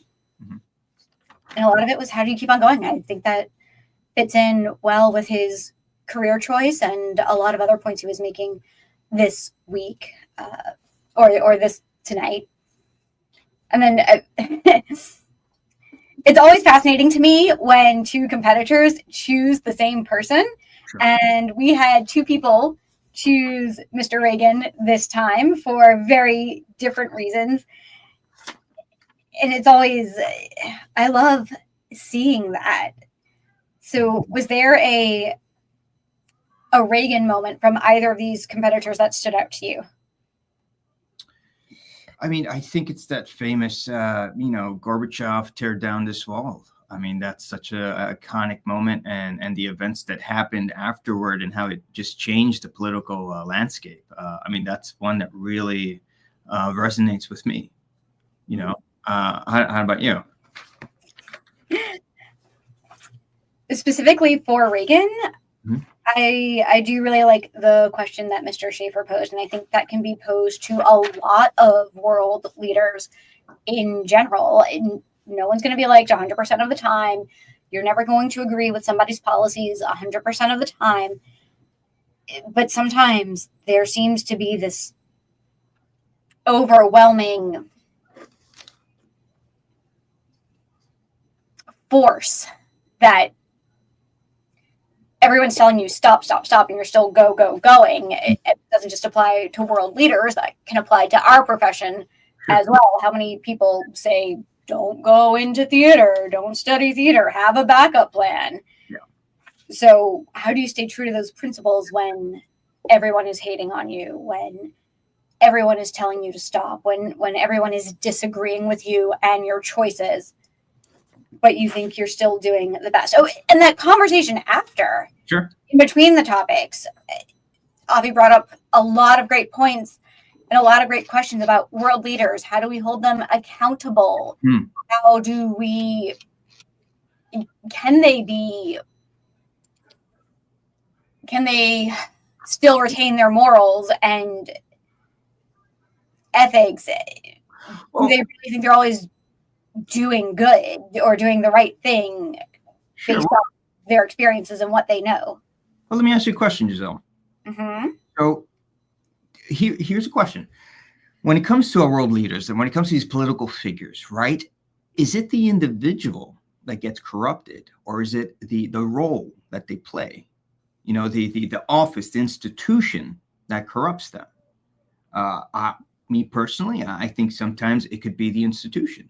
I think the institution is so corroded at this point that it might have sometimes effects on the psyche, on the politics of a particular person. I think the mighty dollar, has such an effect on these individuals. I mean, well, we can't look at what people are doing in a vacuum. We have to look at the other factors. In the U.S. alone, we have to look at who is the president, which party has control of Congress, either both houses or one house or the other.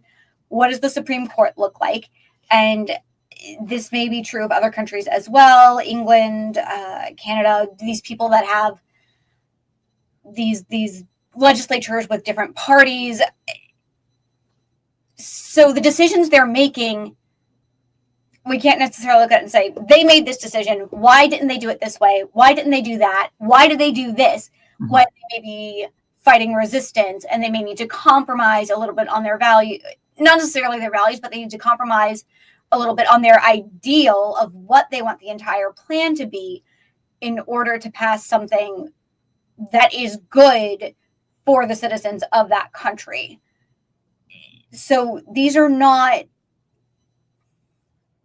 policies, these are not ideas that we can say, that was bad all by itself, or that was good all by itself. Sometimes we have to look at what's going on around the people in power, around the country. Why would we have put these policies in place at this time? How do they affect us now? Are they still useful? Will they be useful 10 years from now? Is this something that no longer means anything, that we don't need anymore because we live in a time period where what this was set up for no longer exists? I see what you're saying. So certain policies are outdated and we have to kind of reassess them. And could they apply to it? But here's what I'm saying, Giselle. I think the machinery of government, it's broken. And I think, there has to be some way that we address that, and so it gets back to my question. I think the machinery of government is what is corrupted and thus corrupts the politician. So what is the machinery of government? I'm sorry? What is the machinery of government? Well, I think the machinery of government being the three branches, right? That's part of the machinery. But I think behind the machinery... Are you speaking to U.S. individually? Or are you trying to speak to the world broadly? Well, I'm speaking about U.S. specifically. That said... Please make that clear at the beginning. Okay. Because you have an international audience. Yes, we do. Yes, we do. I'm speaking specifically about the U.S. However, right, what motivates any government is currency, is money. And I think that is what we've allowed to enter into what I call the machinery of government, and thus... Which you haven't explained yet. So what is the machinery of government? Sure. The machinery of government are, it's the three branches, the executive, legislative branch, and you have these three branches. And the third? And the third is executive, legislative, and judicial branch. All right. Now, you have these three branches, and there has to be a checks and balances between the two. But what I am saying is that the freaking mighty dollar has entered into the landscape, has entered into the processes, and that is what has motivated some of these politicians. So again, it's can you have a politician who has a genuine desire to do well for the people? But Mr. Smith goes to Washington. Huh? Mr. Smith goes to Washington. Okay, sure. What do you have any idea what that is? I know based on your reaction and your response. Mr. Smith goes to Washington. What is that? It's a film, correct? It is. Okay, I've never seen the film. You've never seen it? Nope. So, if we can imagine, if someone can write about a person going to Washington with their ideals intact and staying there and changing the mind of the person they've always admired, who they find out isn't as great as they once were. Could that not happen in real life? How many authors have stated that real life is stranger than fiction, that they couldn't make up anything that hasn't had a basis in actuality, in reality? George R.R. Martin says it all the time. Okay, all right. But are we going to allow reality to just be always stranger than fiction? Right? Can we not, again, start kind of waking up? Right? Start waking up. Start realizing that we have to really change, the core root of what's wrong here. I get what you're saying. Yes, sometimes, yes, life is stranger than fiction. But what I'm saying is that at some point, it comes a time where we have to just reassess what in the world we're doing with our political processes. And if we don't, like strangers than fiction, but all of that fiction is rooted in reality, rooted in these events. So we have an example of a person who can retain their humanity and their ideals. I call me pessimistic on this one. Okay, you're pessimistic. You're the exact opposite of what we always say here, where we'd rather be sappy than cynical. I understand that, but there's just not too many examples. You asked for it. Hey, look, I just don't see too many examples these days of politicians really, genuinely wanting the good of the people. I'm sure they're out there. I just haven't seen them, and maybe that's on me. I haven't done my research enough to look, to search some more figures. But I still think the machinery of government is what's corrupt, not always the people. Well, here's my last question to you. So let me go wrap this up. We talked about, right? We both agreed with Richard Karn, right? Mm-hmm. We were going Richard Karn. However, he talked about MLK, and he talked about Bob Dylan. Who do you think? See, I want to make a case that I think sometimes music can make more of a social impact than a political, or you know what? Let me rephrase it. It's not limited to music. I'm sorry? It's not limited to music. I still think there's something universal about music that could reach everyone. Now, that's not to take anything away from what MLK did. Holy cow, he changed history. But I still think music, at the end of the day, has a very long-term and very revolutionary impact on culture. It does, but so does every other piece of art. So does what we're doing right now. Sure, but my question was specifically who you think had a bigger cultural impact, Bob Dylan or MLK? I'm saying Bob Dylan. For the sake of this argument, I'm going to say Bob Dylan. Only for the sake of this argument, so that's not what you really believe or really think? I think it's a lot of I think there's a lot of gray. Okay. I think hold on a moment. Get me in the middle of these two right here. Get me in the middle of these two. Bring me in the middle. The middle. Okay. Well, you know what? Even there we go. Okay. What you got, Joe?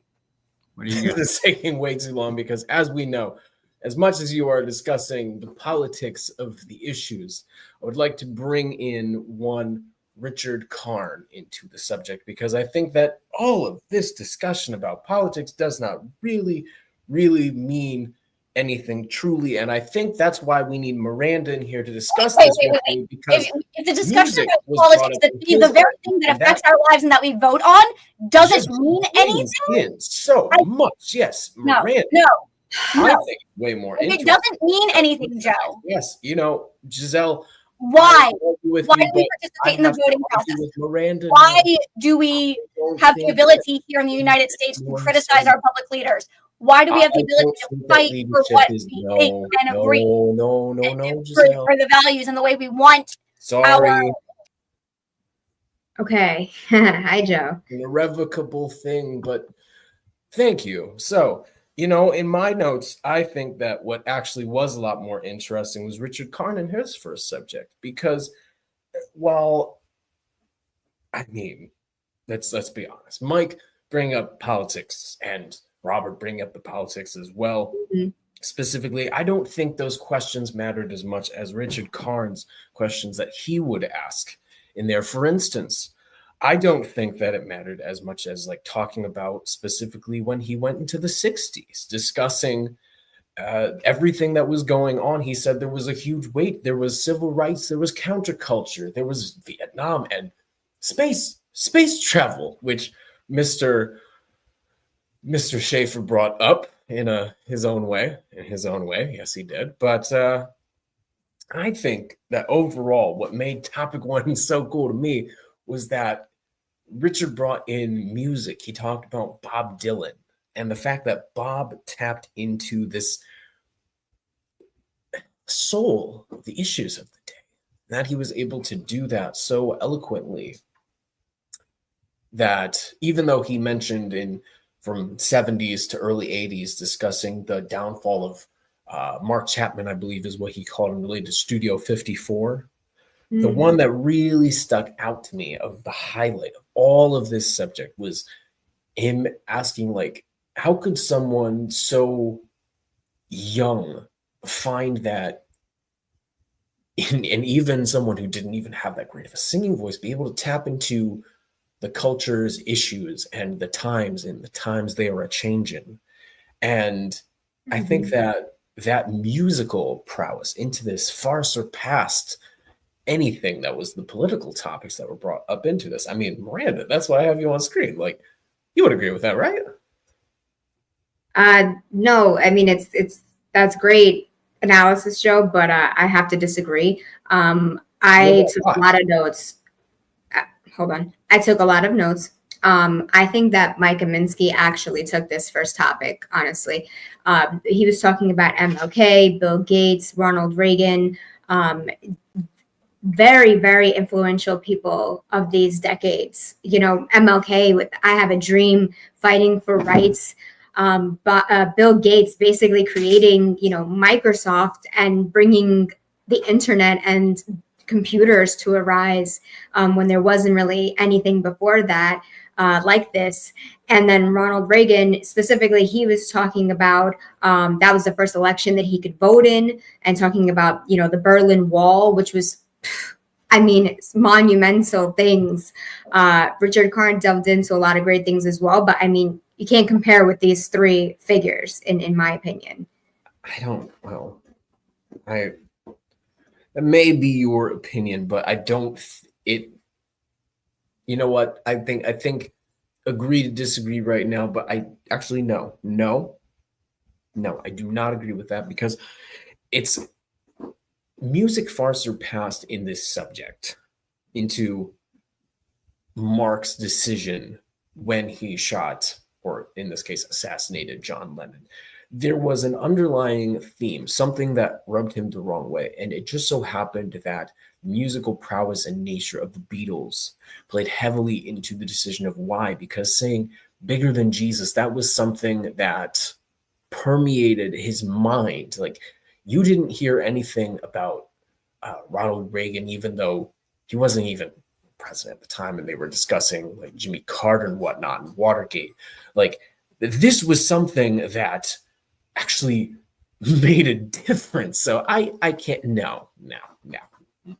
Do you think that I can't let you have something like that and say that it's that kind of thing where like the political ideals of it, like the innovations of computers, and also just giving a very low ball by saying like, really, the Berlin Wall? Really? You think that John Lennon, it was a horrible event that John Lennon was shot, obviously. It sent a ripple through the whole country and even the whole world. But you think that that was more influential than MLK fighting for the rights of people who were undermined in society? And then he got shot as well for trying to stick up for other people, primarily African Americans who didn't really have a voice at that time. And he was the voice of that, and he was shot for doing that. That's insane. That set the tone for so much that happened after that in our country, especially, but in the whole world also.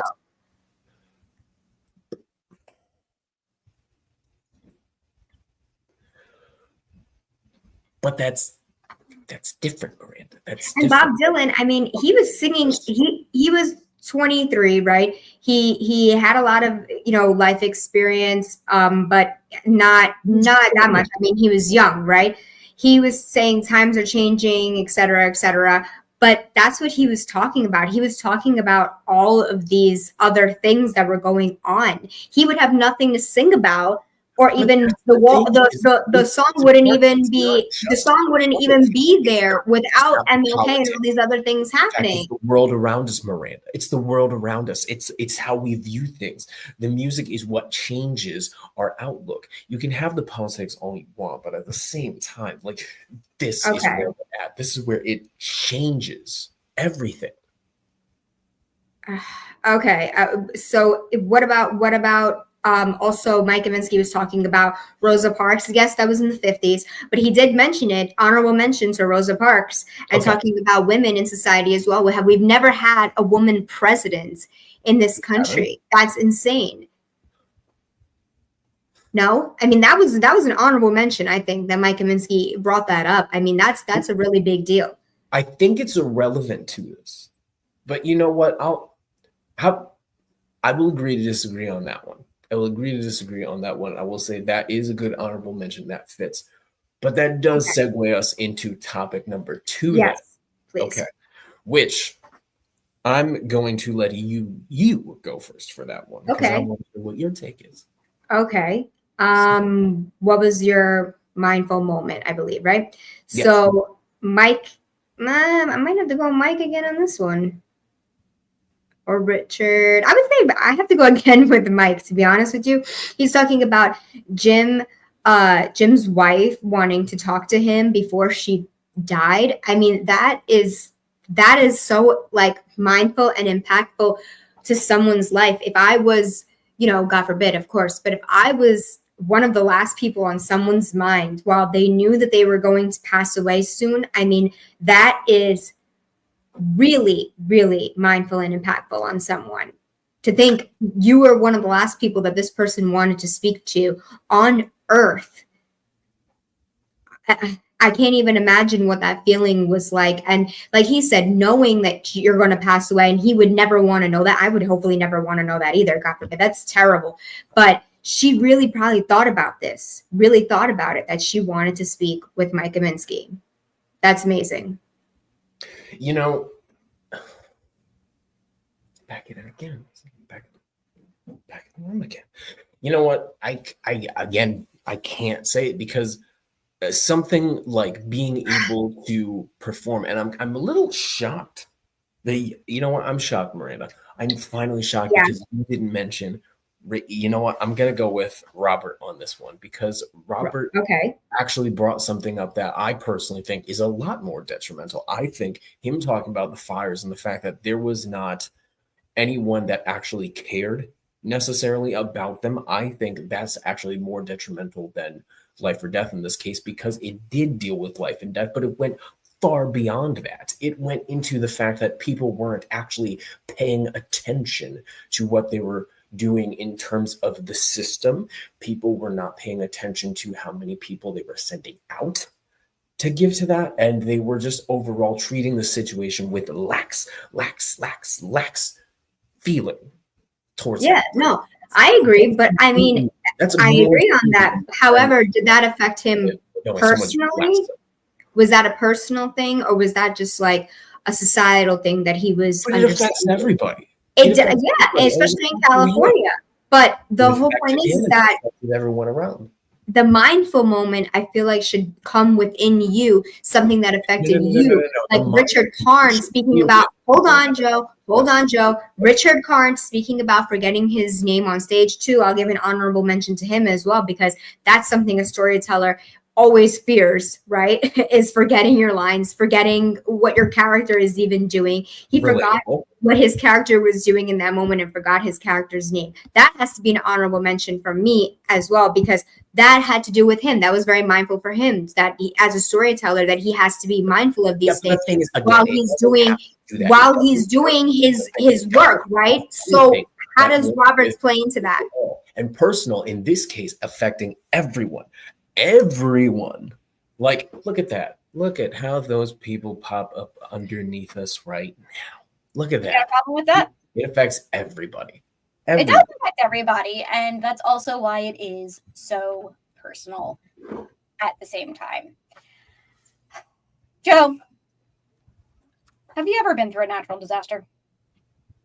I'm sorry, could you please repeat that? I don't Have you speak in ever been through a natural disaster? Yes, I have. Yes, I have. What was it? It was a tornado. Wow. Did you lose everything? Just a lot of stuff, yes. So how do you not relate to Robert Shafer and his discussions about the wildfires? I did relate. I related That's true. You perfectly. didn't I pick, you think didn't that pick was what Robert actually Shafer. was more Probably. meaningful than Mike specifically with talking with someone, like having that connection with someone in the end. That's what I get out of that. And I personally think that that's why it resonated with me so much, is because it just so happens that it's something that it's not just a personal effect to me, it's a personal effect to everybody. And that makes me feel like everyone's being crushed by something that can't be controlled, that should have been attended to in the first place. Look, Joe, I understand that. A fire is affecting several people, and there's Several. You realize these are wildfires affecting a whole population, a whole state. There are multiples. There are two different wildfires in California. They have different names, and they are both listed as in the top 5 of the most devastating. I understand that. It's not, it's not a who killed or what killed more. Point I'm making is that Mike Gminski, he personalized his story. He put me in the very moment where he's talking to this individual and dealing with life and death stakes. That's why I think that resonated more with me than the fires. Yes, they were devastating, not to take away anything from that. But when you're talking about painting this picture of talking to someone who's, literally possibly seeing the other light, he's going to be entering another existence. That is powerful to me. Yes. Life and death, that to me is powerful. And Miranda, you said something interesting. You would not want to know when you would die. But hey, have you ever thought maybe it would inform your existence if you knew the actual date? Don't you think you would put everything in line, all your ducks in line, tell the people that you love them, or speak your heart if you knew that specific date? Yes, in a way, yes. But in another way, I have bad anxiety. And if I knew when I was going to die, God forbid, I feel like that would consume me. And that would be all I think about. And I wouldn't be able to just live my life the way that I want to live it. I think having an approximation of time, knowing how long you might have, even though you could beat the odds on that, is way better than knowing a specific date. Knowing a specific date, yeah, that would. I'm more with Miranda on this one. Knowing a specific date, that would be so much of a focus. I think it would turn me into a hermit instead of being able to go out and do all the things I've always wanted to and didn't get around to. Whereas if I have a time frame, I can plan a little bit more. You disagree? Well, look, if you have a specific date, can't you plan better? It's like saying, hey, I have a trip. Let's go on a trip in August 1st. August 1st, we're going to go on a trip. This is where we're going to go. We're going to leave at 5 p.m. All right. That's very specific. So you plan for that specific date, right? But if you keep it general, we're maybe leaving, maybe in August, maybe September. I'm not sure. I would rather know a specific date. That's why. But it's not a trip, Howard. You're dying. Well, you know what? Not coming back. I think this is a subject that we're all approaching in different ways. But I think this has opened us to many things that we personally have been affected by ourselves, and has brought very good conversations, specifically by Giselle, Howard, Miranda, and I, that have brought us to a new understanding, whether we agree to disagree or whether we just disagree. But I think one thing we can all agree on is that whether or not you agreed with any of this, you, the engine, we have more to come for the Green Room and our Celebrity Tournament Round 2. And as we are nearing the 11th hour of our actual tournament, we have so much more to go, and we have the finalization of Round 2. So thank you very much all for being with us this evening. I hope you are all ready to watch the outro as I am. And let's give it in a 3 and a 2 and a U.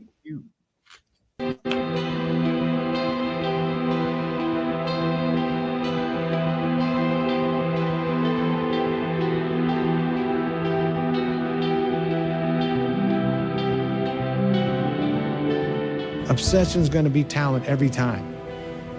You got all the talent in the world, but are you obsessed? Is it all you ever think about?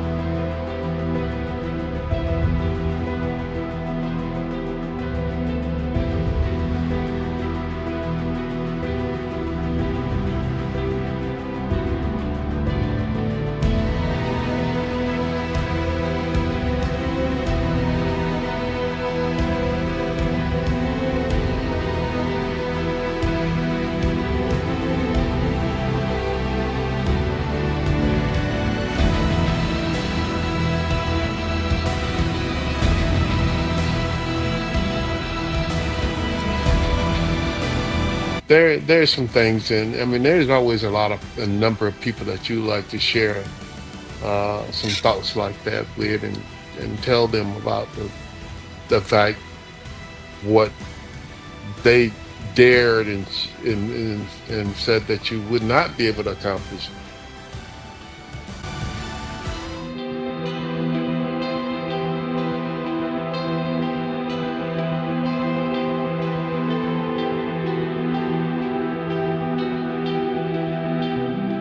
Getting my girlfriend pregnant, let's be honest, and had a kid on the way. I was not going to be like my dad was.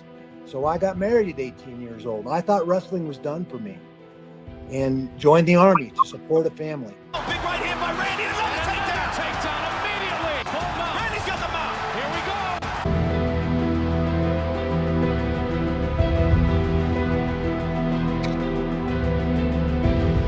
go. What I yearned for, but my heart ignored, was to become a mother. It just, and also I didn't find the right man in my life to start a family with, because children need a family.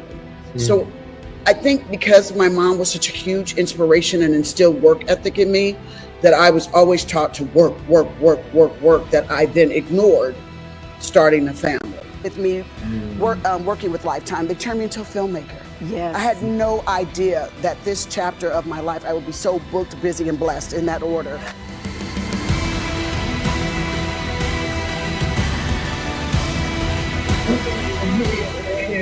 But Al Aldous was an inspiration to me. His wife actually went to school with my mother. I didn't know that until I got to Golden State. So she was from Fort Lauderdale, Florida. They went to Dillard High School together, and he was a big motivator and big inspiration to me. And that, you know, when you come from football to basketball, I think it's a little bit more easier because you're playing physical in football. And so when you go and play that physicality in basketball, it's just an easy transition.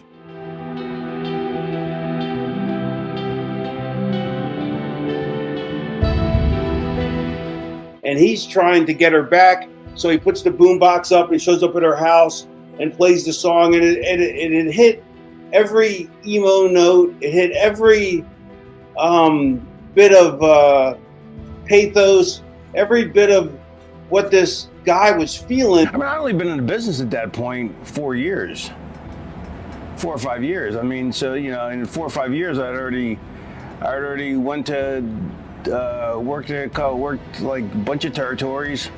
There's still territories when I got into business. I'm like the last guy that did the territories, and then still made it big.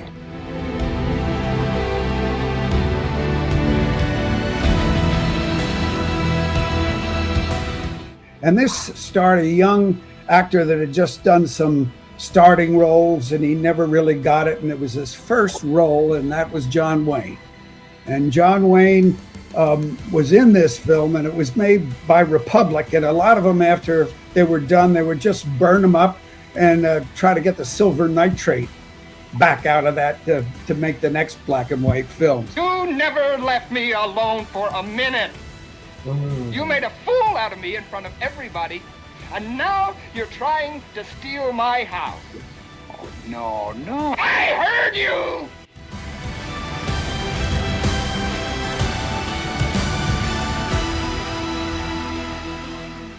But if you talk about something like lacrosse or field hockey, that isn't a strength, those aren't strength games.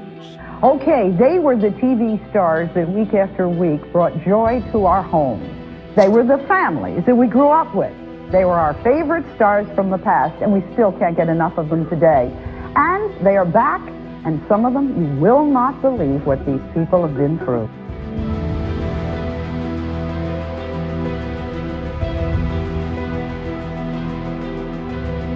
And I beg to differ, because the Boston Celtics had two advantages over every other team in the league in the 50s and through the 60s. That 20-year period, they had Red Auerbach.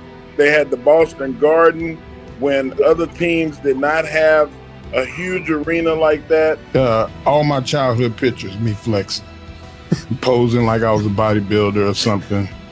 Just because I just felt strong. And I knew when other kids my age, like we touched, it wasn't the same. It was never fair. And at 10 years old, I boxed.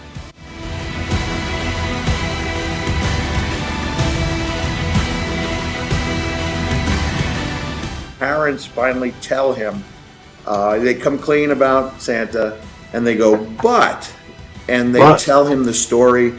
And the boy, who's now 15 and in perfect health, he sends me this about 45-second. He's choked up. He was really choked up to know that that someone cared enough, not just to visit his house, but to write the letters. And so this guy said, "I noticed when the Undertaker threw you off that cell that you landed on a table." And then he looks to me and he almost whispers in my ear to preserve my reputation as some kind of tough guy. He goes, "It broke your fall, didn't it?" I said, yeah, it did. He goes, "So you didn't get hurt?" And I went, "Not at all." And I looked at him and I said, "It was a magic table."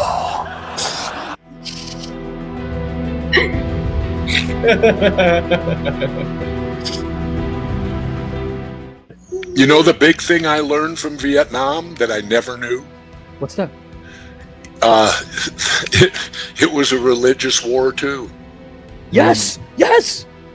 I never knew that. I didn't know that we moved 100,000 North Vietnamese Christians down to the south and made them the government. I had signed with MSNBC. Right. Well, I got paid for 3 years and did nothing. And I got paid a lot of money. Why? Because I opposed the invasion of Iraq. They wouldn't put me on television. Really? Nobody was allowed on TV who opposed the invasion of Iraq.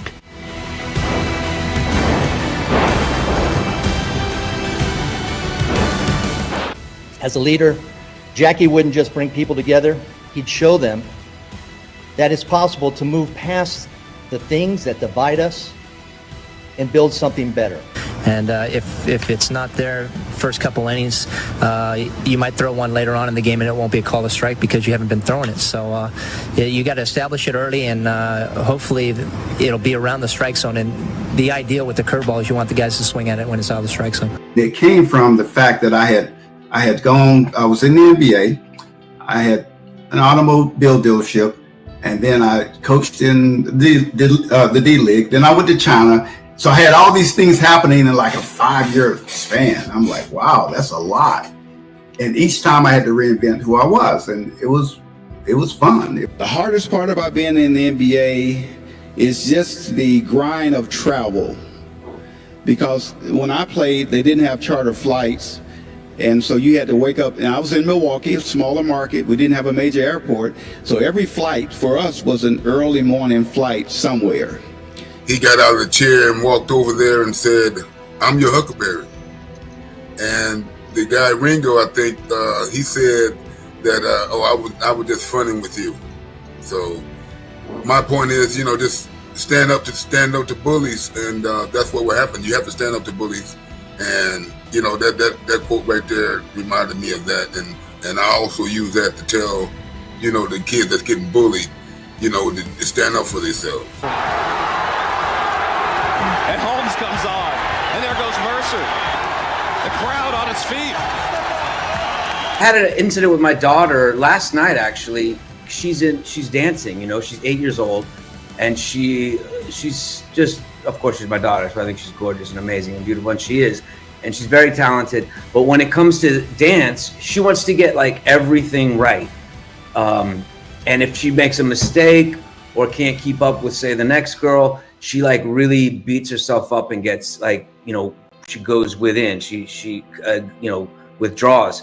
And I can totally relate to that because I used to be the same way. And then I read in the trades in the papers that they're making a Married with Children movie, and that the whole cast is coming back together. So of course I go batshit crazy and I do backflips and I'm getting ready and oh my God, and I make it to the studio and I get there and I see you guys all there and you're in your chairs ready to read the table read, Christina, Ed, Katie, and you start reading, and then it gets to Bud's line, and as I go to say my line, Seth Green is there and he's saying my line, and I've been replaced by Seth Green as the new Bud Bundy. So that was kind of the joke there. My co-host is going to be the one and only greatest of all time, Michael Jordan. Okay? And Michael Jordan, because he and I are going to remake, and I know y'all have seen it, Love and Basketball. Never in my wildest dreams did I think at the age of 7, basketball would honestly completely change my life and, give me opportunities to do things that a lot of people only dream of. And honestly, to still be involved in the game and around the game. And it's because of a little orange basketball.